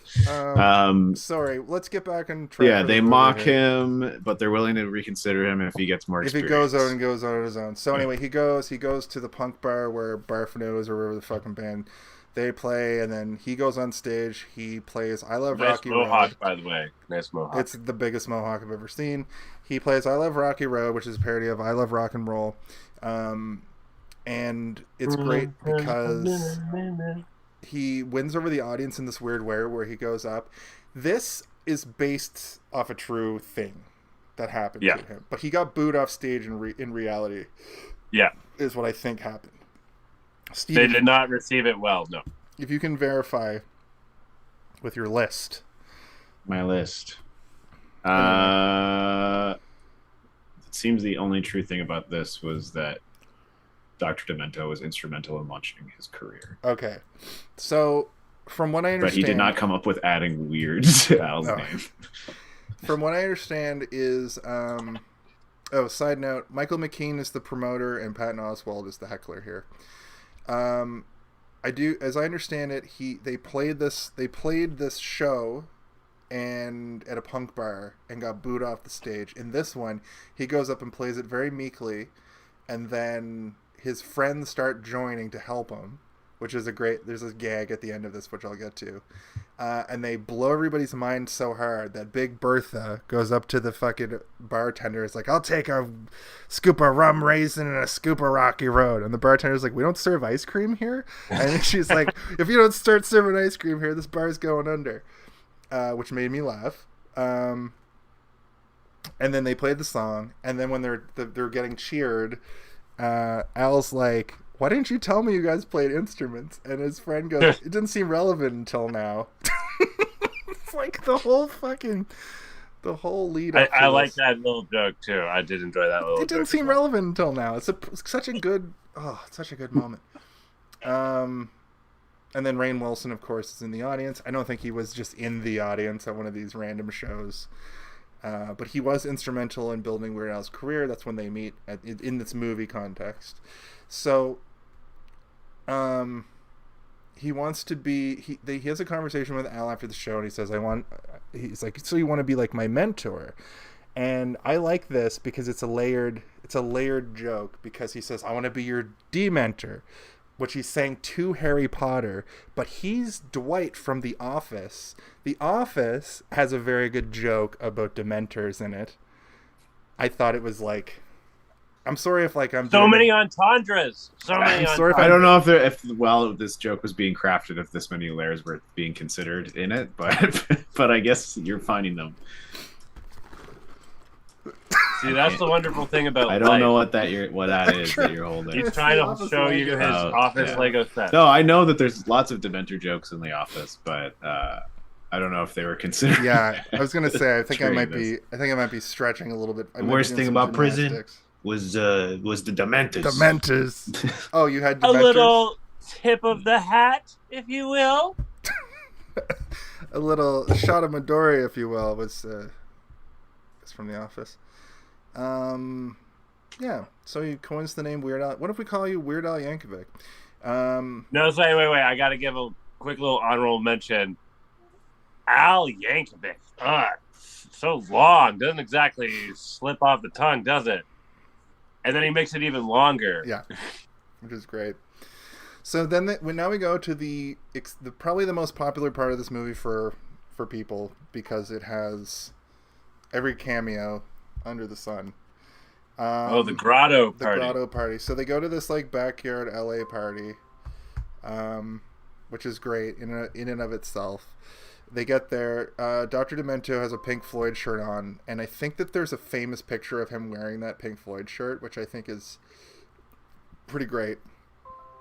When he shows up, he's like, "Oh, you brought your band? Okay, fine," because you get the vibe that Dr. Demento wants to sort of groom Weird Al. During this sequence, they get there. We see Devo, which is great. We see somebody playing Elton John. We see somebody playing Pee Wee Herman. Pee Wee Herman's played by Yorma. By Yorma. Yeah. Tiny Tim. Do you know who Tiny Tim is without looking? No, I couldn't figure out who. I don't even know who that is. Celebrity wise. Tiny Tim played the ukulele in the 80s and played like tiptoeing through the posies or whatever. He just has like a really weird singing voice. Yeah, he has a really high pitched singing voice. He's part of a. They use his music in SpongeBob a lot. Yeah, nice. He's part of a genre of music called fringe, and there's a lot of fringe artists. I would say Weird Al's fringe, but I think he has too much pop notoriety. But there are a lot of fringe artists, like Wesley Willis is an example of a fringe artist who like got a monicum of fame. He's played by Dimitri Martin. Ooh. Dimitri Martin is a comedian from the mid-2000s, if you don't know who he is. Then we get yes, I do. Yeah, he draws the that pictures. guy. He drew the pictures and played guitar. He's got the almost like a huge Justin nose, Bieber haircut. giant, huge nose. We don't need to go there. Why not? It's giant. Then we get Gallagher talking to Alice Cooper. Gallagher played by Paul F. Tompkins. That guy's hilarious. Alice Cooper played by Akiva from Lonely Island. Yeah. So Salvador Dali's talking to Conan O'Brien. Who's Conan? Andy Warhol. Andy Warhol. Conan O'Brien is Andy Warhol. His joke is fine. He says he'll have his 15 minutes. I don't know if Salvador. I think it was more funny that he was just being a weirdo. Yeah, he was like filming with a around, tiny like, camera. Everything with his weird sunglasses. They're too small. But who was Salvador Dali? Because Emo Phillips. That was Emo Phillips, right? Okay. Yeah. We just watched him in the other movie last week. Yeah, but the movies are 30 years apart. You didn't recognize his weird way of speaking. But he had like an accent on. And that's my bad. I should have recognized. The next big cameo we get is moments later when Wolfman Jack shows up, Jack Black, and he basically Wolfman Jack. He basically challenges Weird Al to write a parody. If you're so good, Al, write a parody right now, buddy. And the challenge is to come up with a new parody of Another One Bites the Dust, and that's when John Deacon shows up and he's like, "Why don't you do it?" And in this moment, when they do a wide shot of the audience, Kayla, are you strangling someone off camera? What are you doing? No, I'm trying to do the fart sounds. Oh, it looks like you're trying to murder somebody right next to your phone. Can I get one? Shut up! No, inappropriate. Were the fart sounds not coming up? Can you hear that? I got one.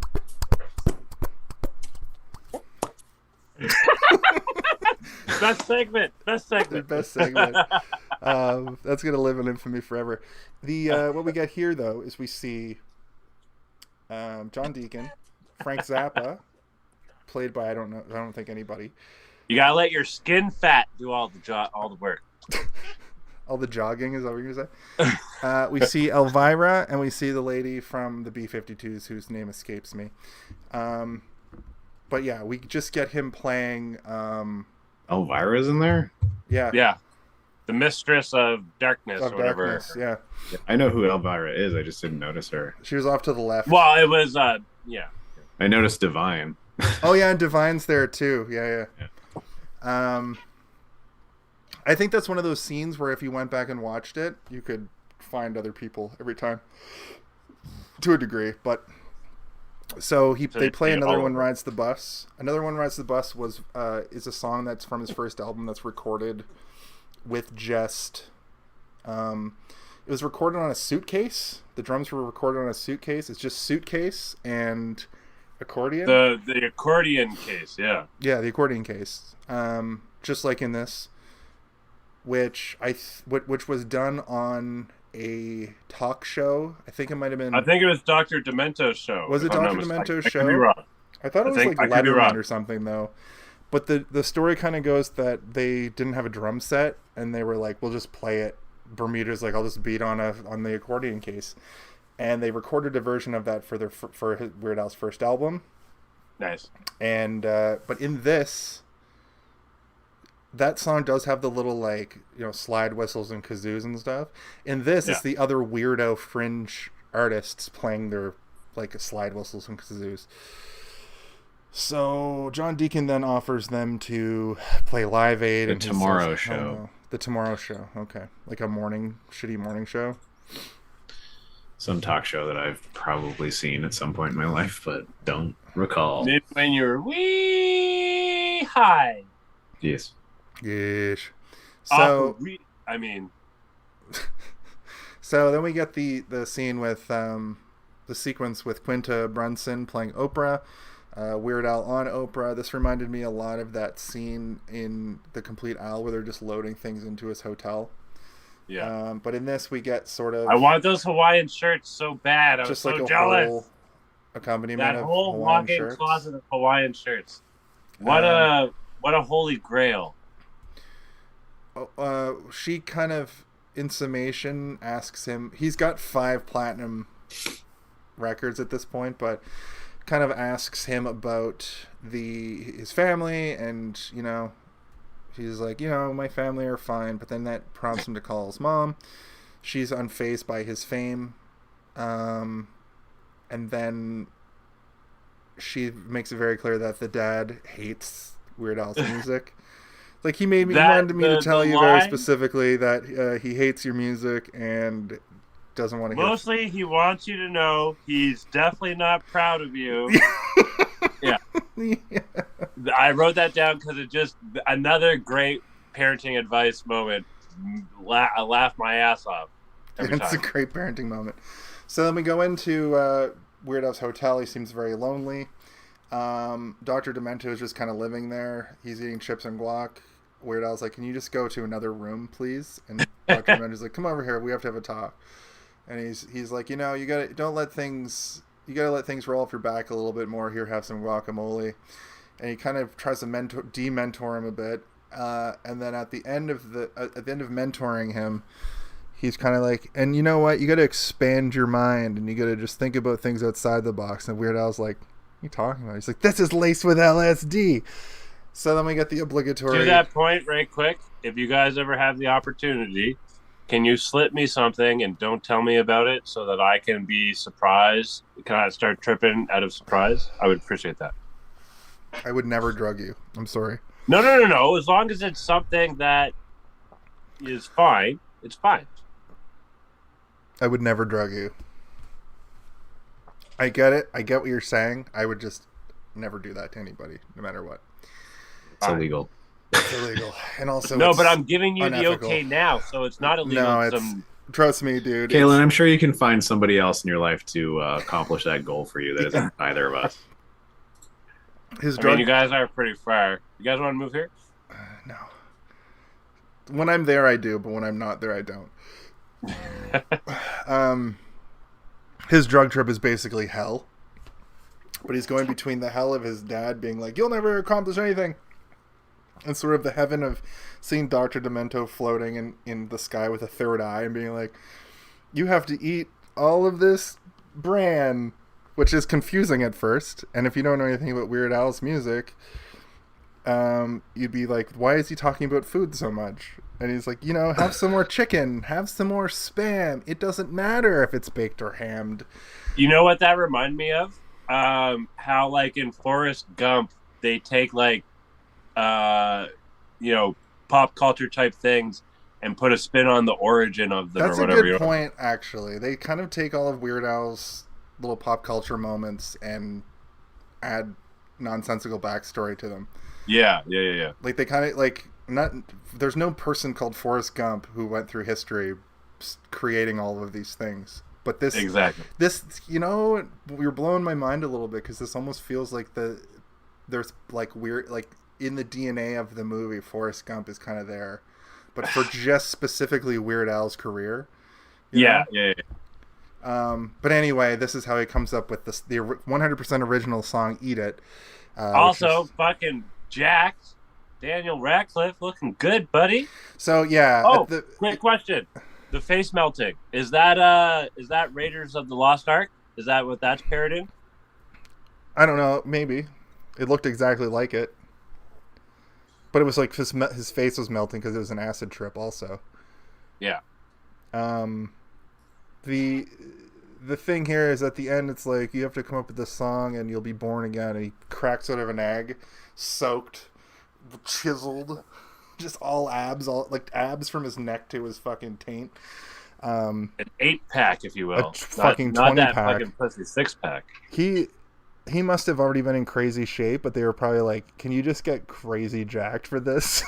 Can you just get fucking Mac from It's Always Sunny shredded? Can you just get?" When they put oil on you, it makes the shot the light bend, so it looks that much better. That's why wrestlers put baby oil on. But they had to stop. They had to stop doing that for a while in WWE because it gets on the ropes. When people climb the ropes, ooh, they slippery. Slip. Yeah. Ooh. So they That's kind not of good. They don't let everybody baby oil up anymore. And you can see between matches, and when you go to a WWE show, you can see people come out and like wipe the ropes down. It's crazy, like a strip club. Hey, a couple of times. That's basically what wrestling is. It's kind of like same thing. Yeah. It's a performance to music. It's sports entertainment. Yeah, it's strip clubs, professional wrestling, figure skating, all sports entertainment. Yo, figure skating's pretty wild. I saw it once. Seen it a few times. So he goes into the back to the Scotty Bros and he's like, I got this original song, 100% original that I came up with called "Eat It." Ding, ding, ding, ding. And that's the thing about that song. After I watched this movie today, I was walking around the house going. I like his little exchange with Will Forte when he tells him he can't smoke in there. Yeah. Badass. Give me your like hand. Said, badass puts it Weird on Al his is badass. So it's funny because in the first time you see Will Forte, he's like giving it to him. He's like, you suck and you're ugly and you're the worst. And this time he's super submissive about it. He's like, fine. And that's when Madonna shows up. Madonna wants to get that Weird Al bump that Quinta Brunson brought up in the Oprah interview. And now he only does his own original music, so he says no. Yeah. I'm an original songwriter now. Also, there's a funny moment here where they show the Eat It video, but with Daniel Radcliffe's like face kind of deep faked onto it, and it looks really weird, but I couldn't so I was watching that and I couldn't figure out if they remade the video and actually remade it like all of it. It's a deep, or if that was an original video. It's definitely the original because of how the grain. Yeah, no, the grain was not, it was put onto it, but you can tell that it's the original because everything else around his face Right. Because that's Weird Al, but with somebody deep faked onto him. This is where we get the Dr. Demento trying to tell him that, like, Zeppelin wants to open for you. He's like, no, fuck them. And it's like, but we want you to be the new James Bond. He's like, I'm not going to be the new James Bond or the new Indiana Jones. Hard like, pass. Yeah, Pablo Escobar loves you as well and wants you to go play a show for him. And then we get him. They show a video of him doing "I Love Rocky Road" where they're shooting the guns off, which was pretty fun. Ricky, no, they do the Ricky. Or Ricky, yeah. Hey Ricky. Hey Ricky. Also, can I say that for anyone out there who someone's having a conversation with you and you and someone else are making out, it's really weird and annoying and awkward and annoying. I think that's what they were trying to hit home, kind of like a Yoko Ono thing, where they're like so in love that they can't like focus on anything. So then we find out that so they're at dinner. They get a call from Weird Al gets a call from Scotty Bro saying, you know, I don't want to alarm you, but this I'm an up and coming star, Michael Jackson, who I assuming this movie took place in 1984, was like already the biggest star, just the kid version. He's got, or the teen, like the Justin Bieber version of Michael Jackson, where he has this song, it's a parody of your song called "Beat It," and Weird Al's like, "What the? About eggs? What is it about? Eggs?" It's like, no, it's about beating people up or not getting into a fight. I don't know, which I thought was funny. That was hilarious. That part made me laugh. It's like, I don't really know. It's like about fighting or not fighting, not getting into a fight. And then Weird Al says, "What kind of sick freak would write a song that already exists with different lyrics?" And then Madonna's like, you know, I see you spiraling, and you know what helps when you're spiraling is alcohol. And she gets him hooked on alcohol because what she's trying to do is sink her claws into succubus. Yep, so she can get the Weird Al bump. So now it's backstage at the big concert that they're about to have. He's wasted. He's so wasted he can't even give her the Yankovic bump. Because he does try to come up with a parody right there on the spot and can't do it. And he just yells at all of his bandmates that he could replace. Like, you think you could play the drums for me? I could replace you with a drum machine. You think you can play guitar? I'll replace you with a guitar machine. You think you could I'll replace you with some sort of machine as well. That was good. I liked it, and I enjoyed it. And then he decides to drive his car, and she's like, "Take your keys." Or she planned it the whole time. She was like, "Oh, he's going to get in an accident. There's going to be a doctor, surgeon." Rhymes with virgin. I'm going to initiate. He says in this scene, he says nothing right. He's like, nothing rhymes with virgin. And does she know the whole time that surgeon? She could have just told him. She's like, what are you saying? But I guess no, she's more diabolical than that. That's true. She had to incept him. She is very diabolical. That's when he drives the car. He's on every radio station while he's driving, which I thought was funny. Then that's where he gets into a car crash, and it catches up from the stuff from the beginning. And he wakes up. They like pronounce him dead, and he wakes up, and it's basically like, "Get me a pen," and we get Like a Surgeon. It transitions to he's back on stage.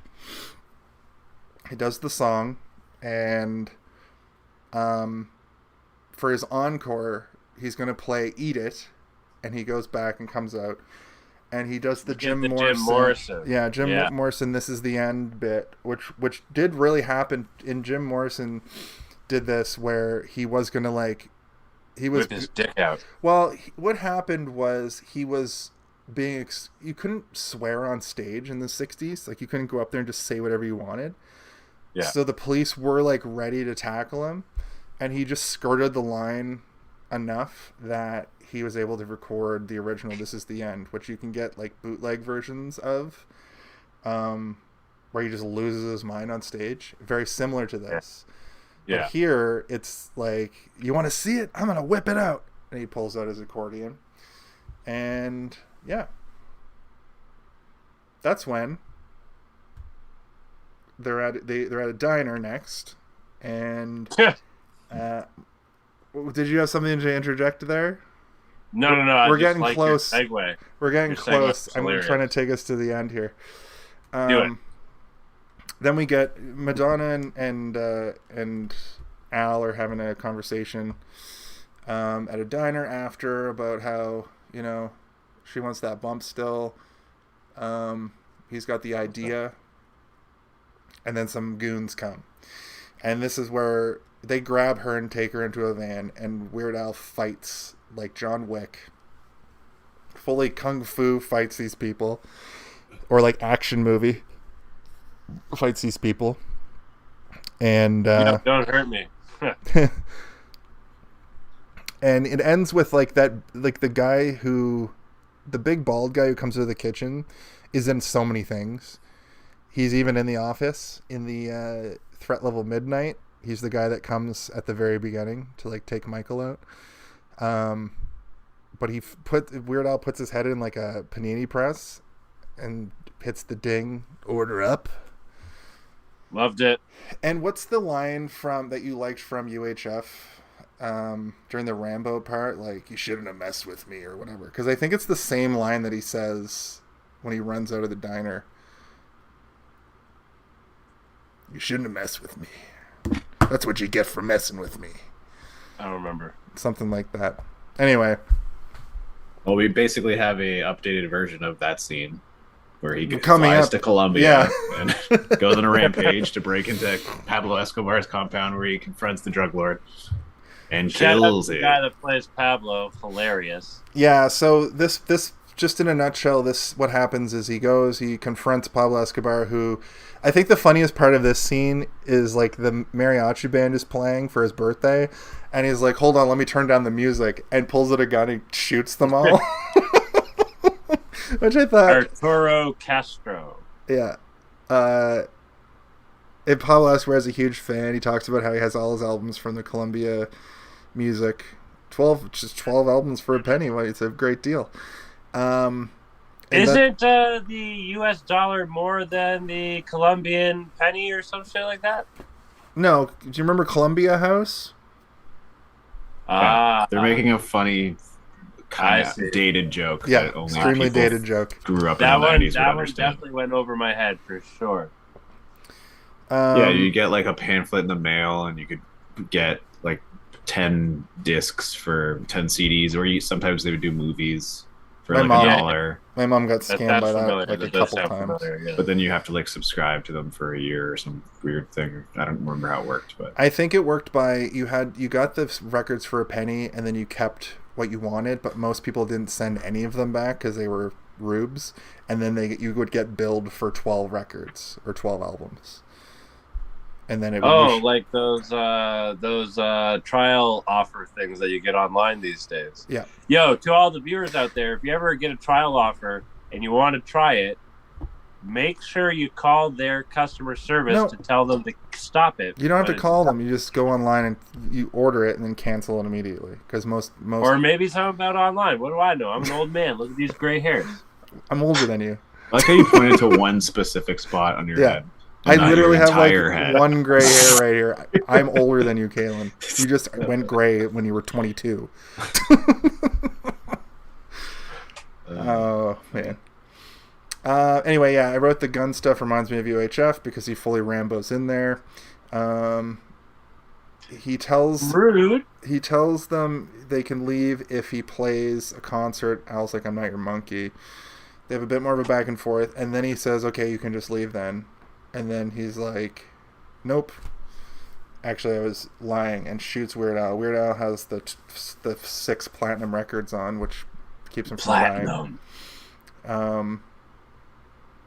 And then he's like, hey, look, I've got these platinum records, and also, hey, Pablo, and throws one of them, and it goes into his head, and it looks so good. It looks so real. I was really impressed. I was really impressed with that part.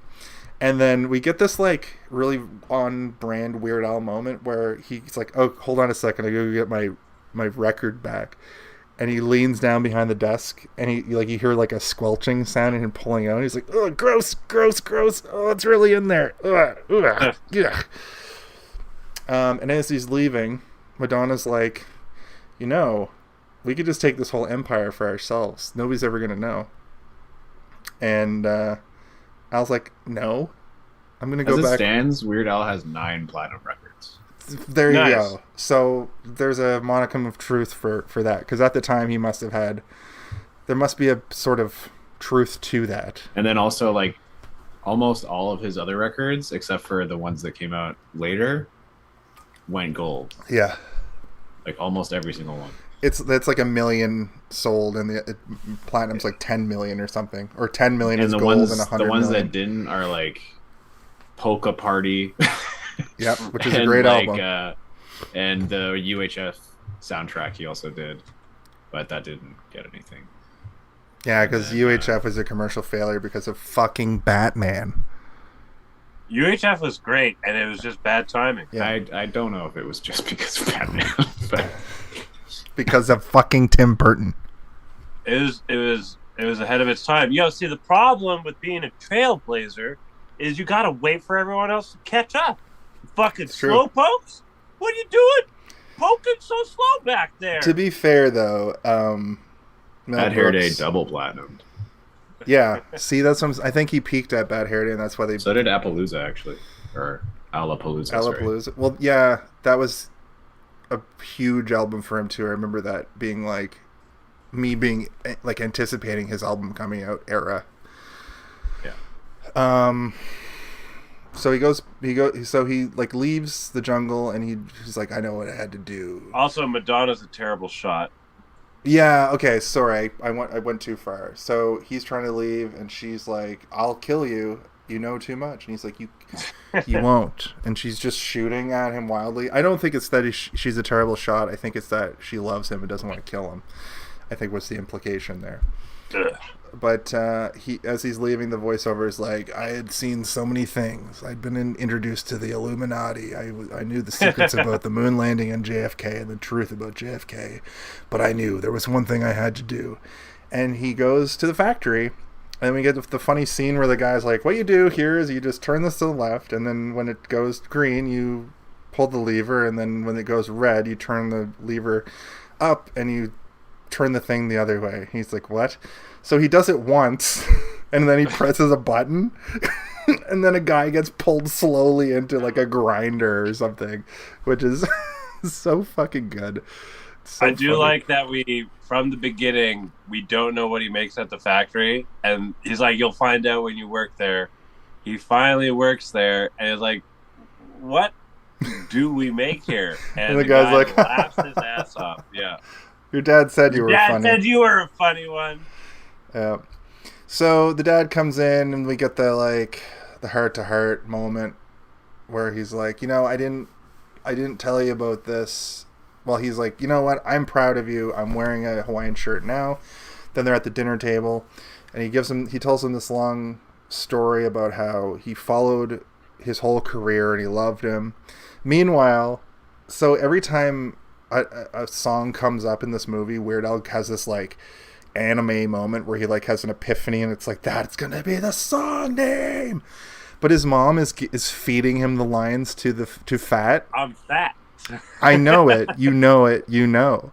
And he's like, whatever, Mom. We get it. You put on a couple pounds. It's fine. It doesn't matter. Which I thought was like, it's a subverted turn of the hat, or whatever you keep saying. Turn of the wheel. Turn of the table. Yeah. The tip of the hat. A tip of the hat and a turn of the table. Yes. He's like, whatever. And the dad's like, and you think the subversion is that he's going to come up with Eat It, and that's going to, the movie's almost over at this point. And what happens is he opens a thing, and a thing falls to the ground. And the dad's like, don't read that, don't read that. And it turns out that the reason why he hates the accordion so much is because when he was a boy, he was Amish. And in the Amish, like, religion and community, there's no technology or music or anything. So they do get an opportunity to see those things called Rumspringa. And he did Rumspringa, and when he went out there, Rumspringa is like you get to go and just sow your wild oats. You get to experience the city and the technology and the people, and just fucking lose your mind for like a month or whatever, and then decide if you want to go back to like the Amish. Shambhala. Like what? I think it's called Shambhala. It's in BC. Oh, I don't know. Anyway, decide if you want to go back to the Amish community or go into like society. And the dad found an accordion, and it turns out that he got good at the accordion, but when he brought the accordion back to his community, they shunned him. So he also wrote parodies during this time as well. He had like little ditties. So this song is basically the blueprints to Amish Paradise, which makes no sense because Gangsta's Paradise didn't come out till like 1995. In world, we're still in 1985, or possibly still 1984. And this is where things get a little dicey if they haven't been dicey already. Be right quick, though, I just got to say, we get another great parenting advice. I thought I could crush your ideas before they could become dreams. Yeah.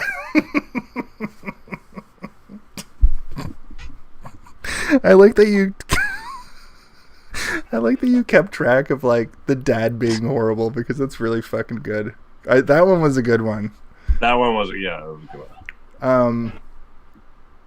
Yeah, so basically we just get a flash sideways to him performing Amish Paradise somehow in the 80s. We get a shot of a guy who looks like Coolio, like mad in the audience. And yeah, he performs at the Grammys, and then when he wins the Grammy for Best Record, and then he gets assassinated by one of Madonna's cronies. She's like, and that's how Weird Al died in 1985. He died at the Grammys in 1985, and rest in peace, Weird Al. Or did he? Because we get a MCU style like post credits, like right before the credits actually start. Remind me of like Friday the 13th or something, or yeah, where he's not dead. Well, before that too, I wanted to an honorable mention to the the pictures from his life that just start with like a picture of him as a kid. The real ones? And then it gets picture of him with picture of Ronald Reagan like being like, oh, I can't believe Weird Al is dead. They just get crazier and crazier. Also, the cameos in the Grammy scene in the audience, there's a bunch of them too. There's like a Cyndi Lauper, and his actual wife is sitting next to the CEO. Yeah, when they show the record producer guy who's played by Weird Al, his actual wife is sitting in there. Yeah. We also get a parody of Diana Ross and Hulk Hogan, who present the award to him. Madonna kills him. She's still at, like, the Weird Al died in 1985 at the Grammys. He dies, and then we get the final shot of her going to his gravestone and a hand coming up. So they could make a sequel to this if they wanted to. I doubt they will, but they could fabricate some more things. So that's the end of the movie. We're right on time here. End credit scene. I like it when movies have end credit scenes now. It's to look forward to. The end credits were like worth watching too because the song at the end is good. But yes, you're absolutely right. So I was watching this, waiting for I was letting the credits roll, so to eventually get to the MPAA number. Which I forget if I said it on the recording or the pre-show, but no MPAA number. But I was letting it roll, waiting for it, and I normally, like with any other movie, it's just some whatever song. And what was I thinking? Not to pay attention to what he would put as a final song. Mm-hmm. And so it's playing, and then all of a sudden, like I started to pay attention a little bit. I was like, oh. He's doing a parody. It's so meta. So meta. You're absolutely right. So let's go into our final thoughts here. Steve, we'll start with you. Final thoughts. I guess I'll do my what went well and what could have done better first. I think that in terms of a fun narrative and a an aping on a biopic, because biopics I always think are really up their own butt a lot of the Yeah. time, and I don't really like them. So I completely enjoyed the idea of them being like, let's just roast all of these types of movies. I know that some people absolutely love them, but I despise them. And anytime I'm forced to watch, this story of fucking Elvis or some shit, like I don't give a What fuck. about James Dean? I think you remember how I felt about James Dean. We talked about it on this show. I'm actually yeah. excited to watch the Elvis movie, but yeah, go ahead. Oh, I'm not talking specifically about the new one. I haven't seen it, so I can't say that it's bad. But I just think that Elvis was a bad person, and why do we glorify him still to this goddamn day? That's true. He married a 15-year-old, guys, when he was a full-grown man. So anyway, let's talk about this movie. What went well? That entire concept and just making it a ridiculous idea, similar to something like the Walk Hard, like we were talking about earlier, or Pop Star. Yeah, that again. But yeah, what could have been better? I would have liked to have seen more cameos spread out, I think, a little bit across it. I think that these types of movies lend themselves really well to having cameos placed strategically. And there were a lot, and there were a fun, appearances here and there. But outside of that one scene where they clearly just called everybody that day and was like, "Can you guys meet at this house?" They probably shot that in a neighborhood where they all live. They're like, "Who lives around here?" Conan, you want to come be Andy Warhol for a couple hours? So yeah, it would have been nice to see a little bit more of that here and there. But again, they did an admirable job of doing that either way. But yeah, the movie overall, I enjoyed it. Don't have a ton to say about it just because, we basically walked through the entire story. But it's good. It's good. Enjoyable. I recommend it. I think it's probably my favorite of the three. Sequentially going backwards in the timeline, it's probably this, UHF, and then The Complete Owl. Just because, again, The Complete Owl is not a movie. It's just a collection of things. It felt like we were watching a special features DVD that would be a part of like one of these other two movies. But yeah, I give this movie I don't know, a secret backstory that your dad never told you about. Nice. And then one day he tells you and you're like, wow, that was amazing. Nice. That's good. That. I like that a lot. Kaylin, why don't you hit us with your final thoughts? You got it, birthday boy. I'm the birthday boy. For 45 more minutes. If this was the last thing we were to get from Weird Al, what a great note to go out on. It's easily consumable for fans and non-fans alike, and I wouldn't be surprised if Weird Al experienced the Yankovic bump after this movie. And I would be happy if ever there was a Hidisto bump to movies because of us. Maybe one day. Great acting, great editing, lots of fun. For my what went well, I put Daniel Radcliffe. I was hypnotized or whatever. I could not think of an even better. I couldn't think of one. I made a note, think of one during the pod. Still couldn't think of one. I enjoyed this movie, and there was nothing that took me out of it. There was nothing that brought me down. I enjoyed it front to back. I hope they make a physical copy because this is a buy, and I give it a chase your dreams. Don't let anyone stop you, and be as weird as you want.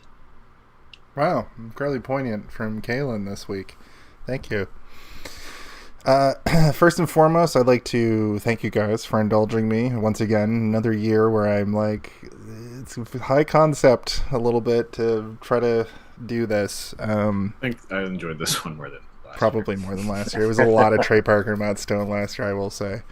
I wanted to ask you guys, out of the music videos we saw from The Complete Owl and including in UHF, And I would go so far as to say the music video for Another One Rides the Bus, I guess, in this movie. Did you guys have a favorite music video? For me, it's always going to be Dare to Be Stupid. Honorable mention to the love song. I like the Star Wars one.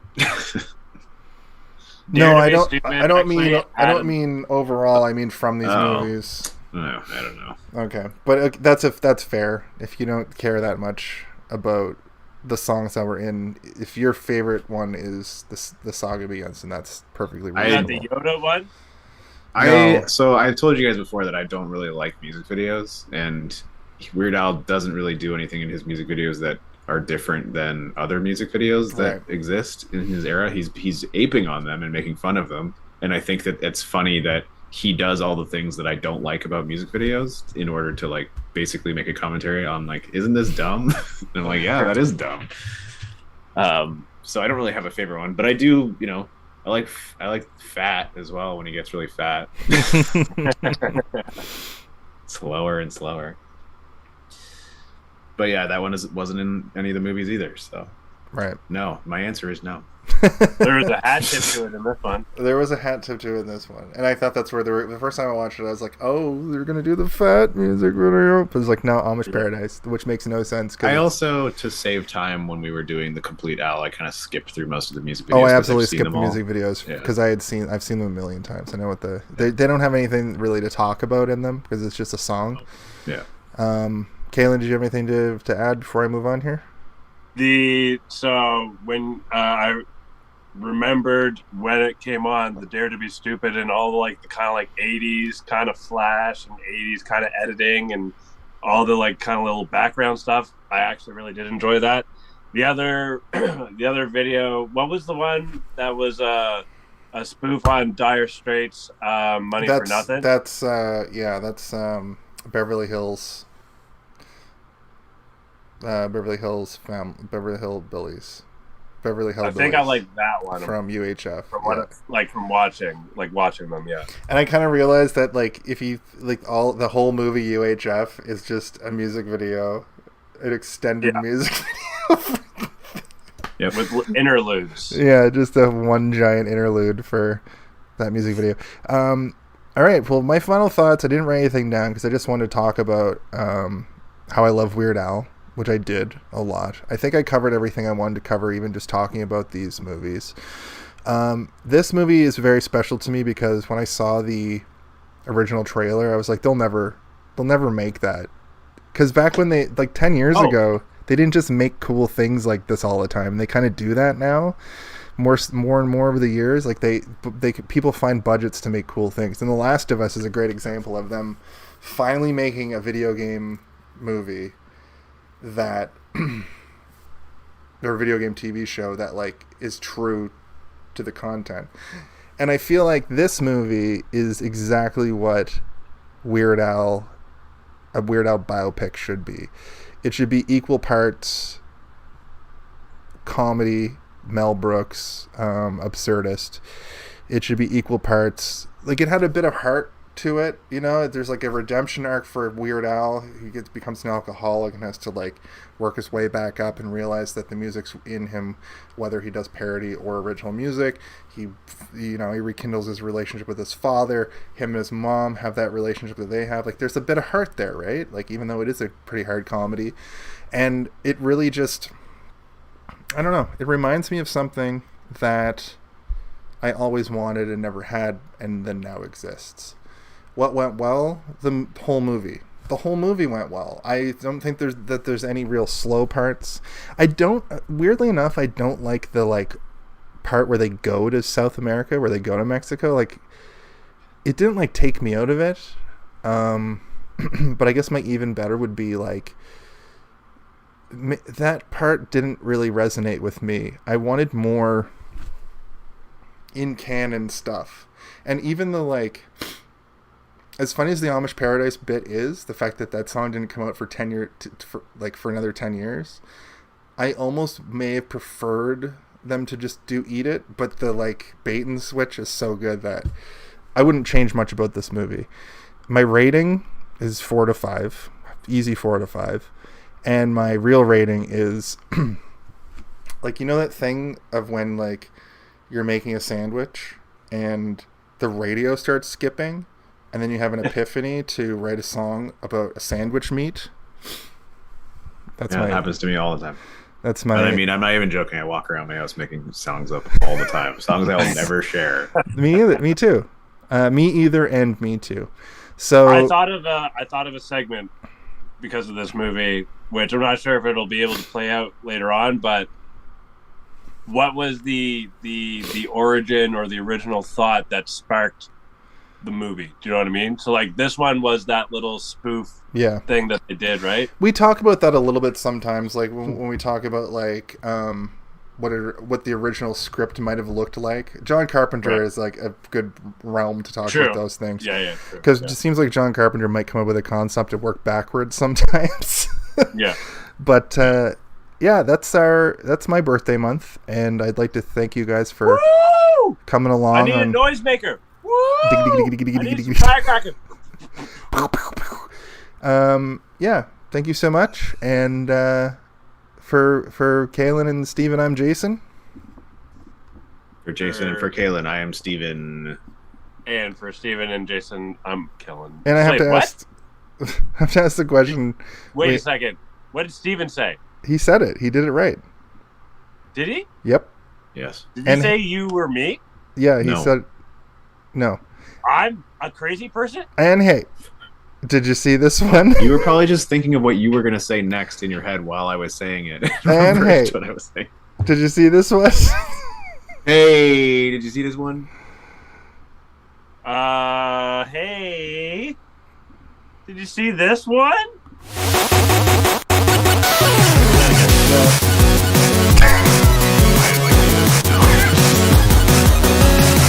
Hey.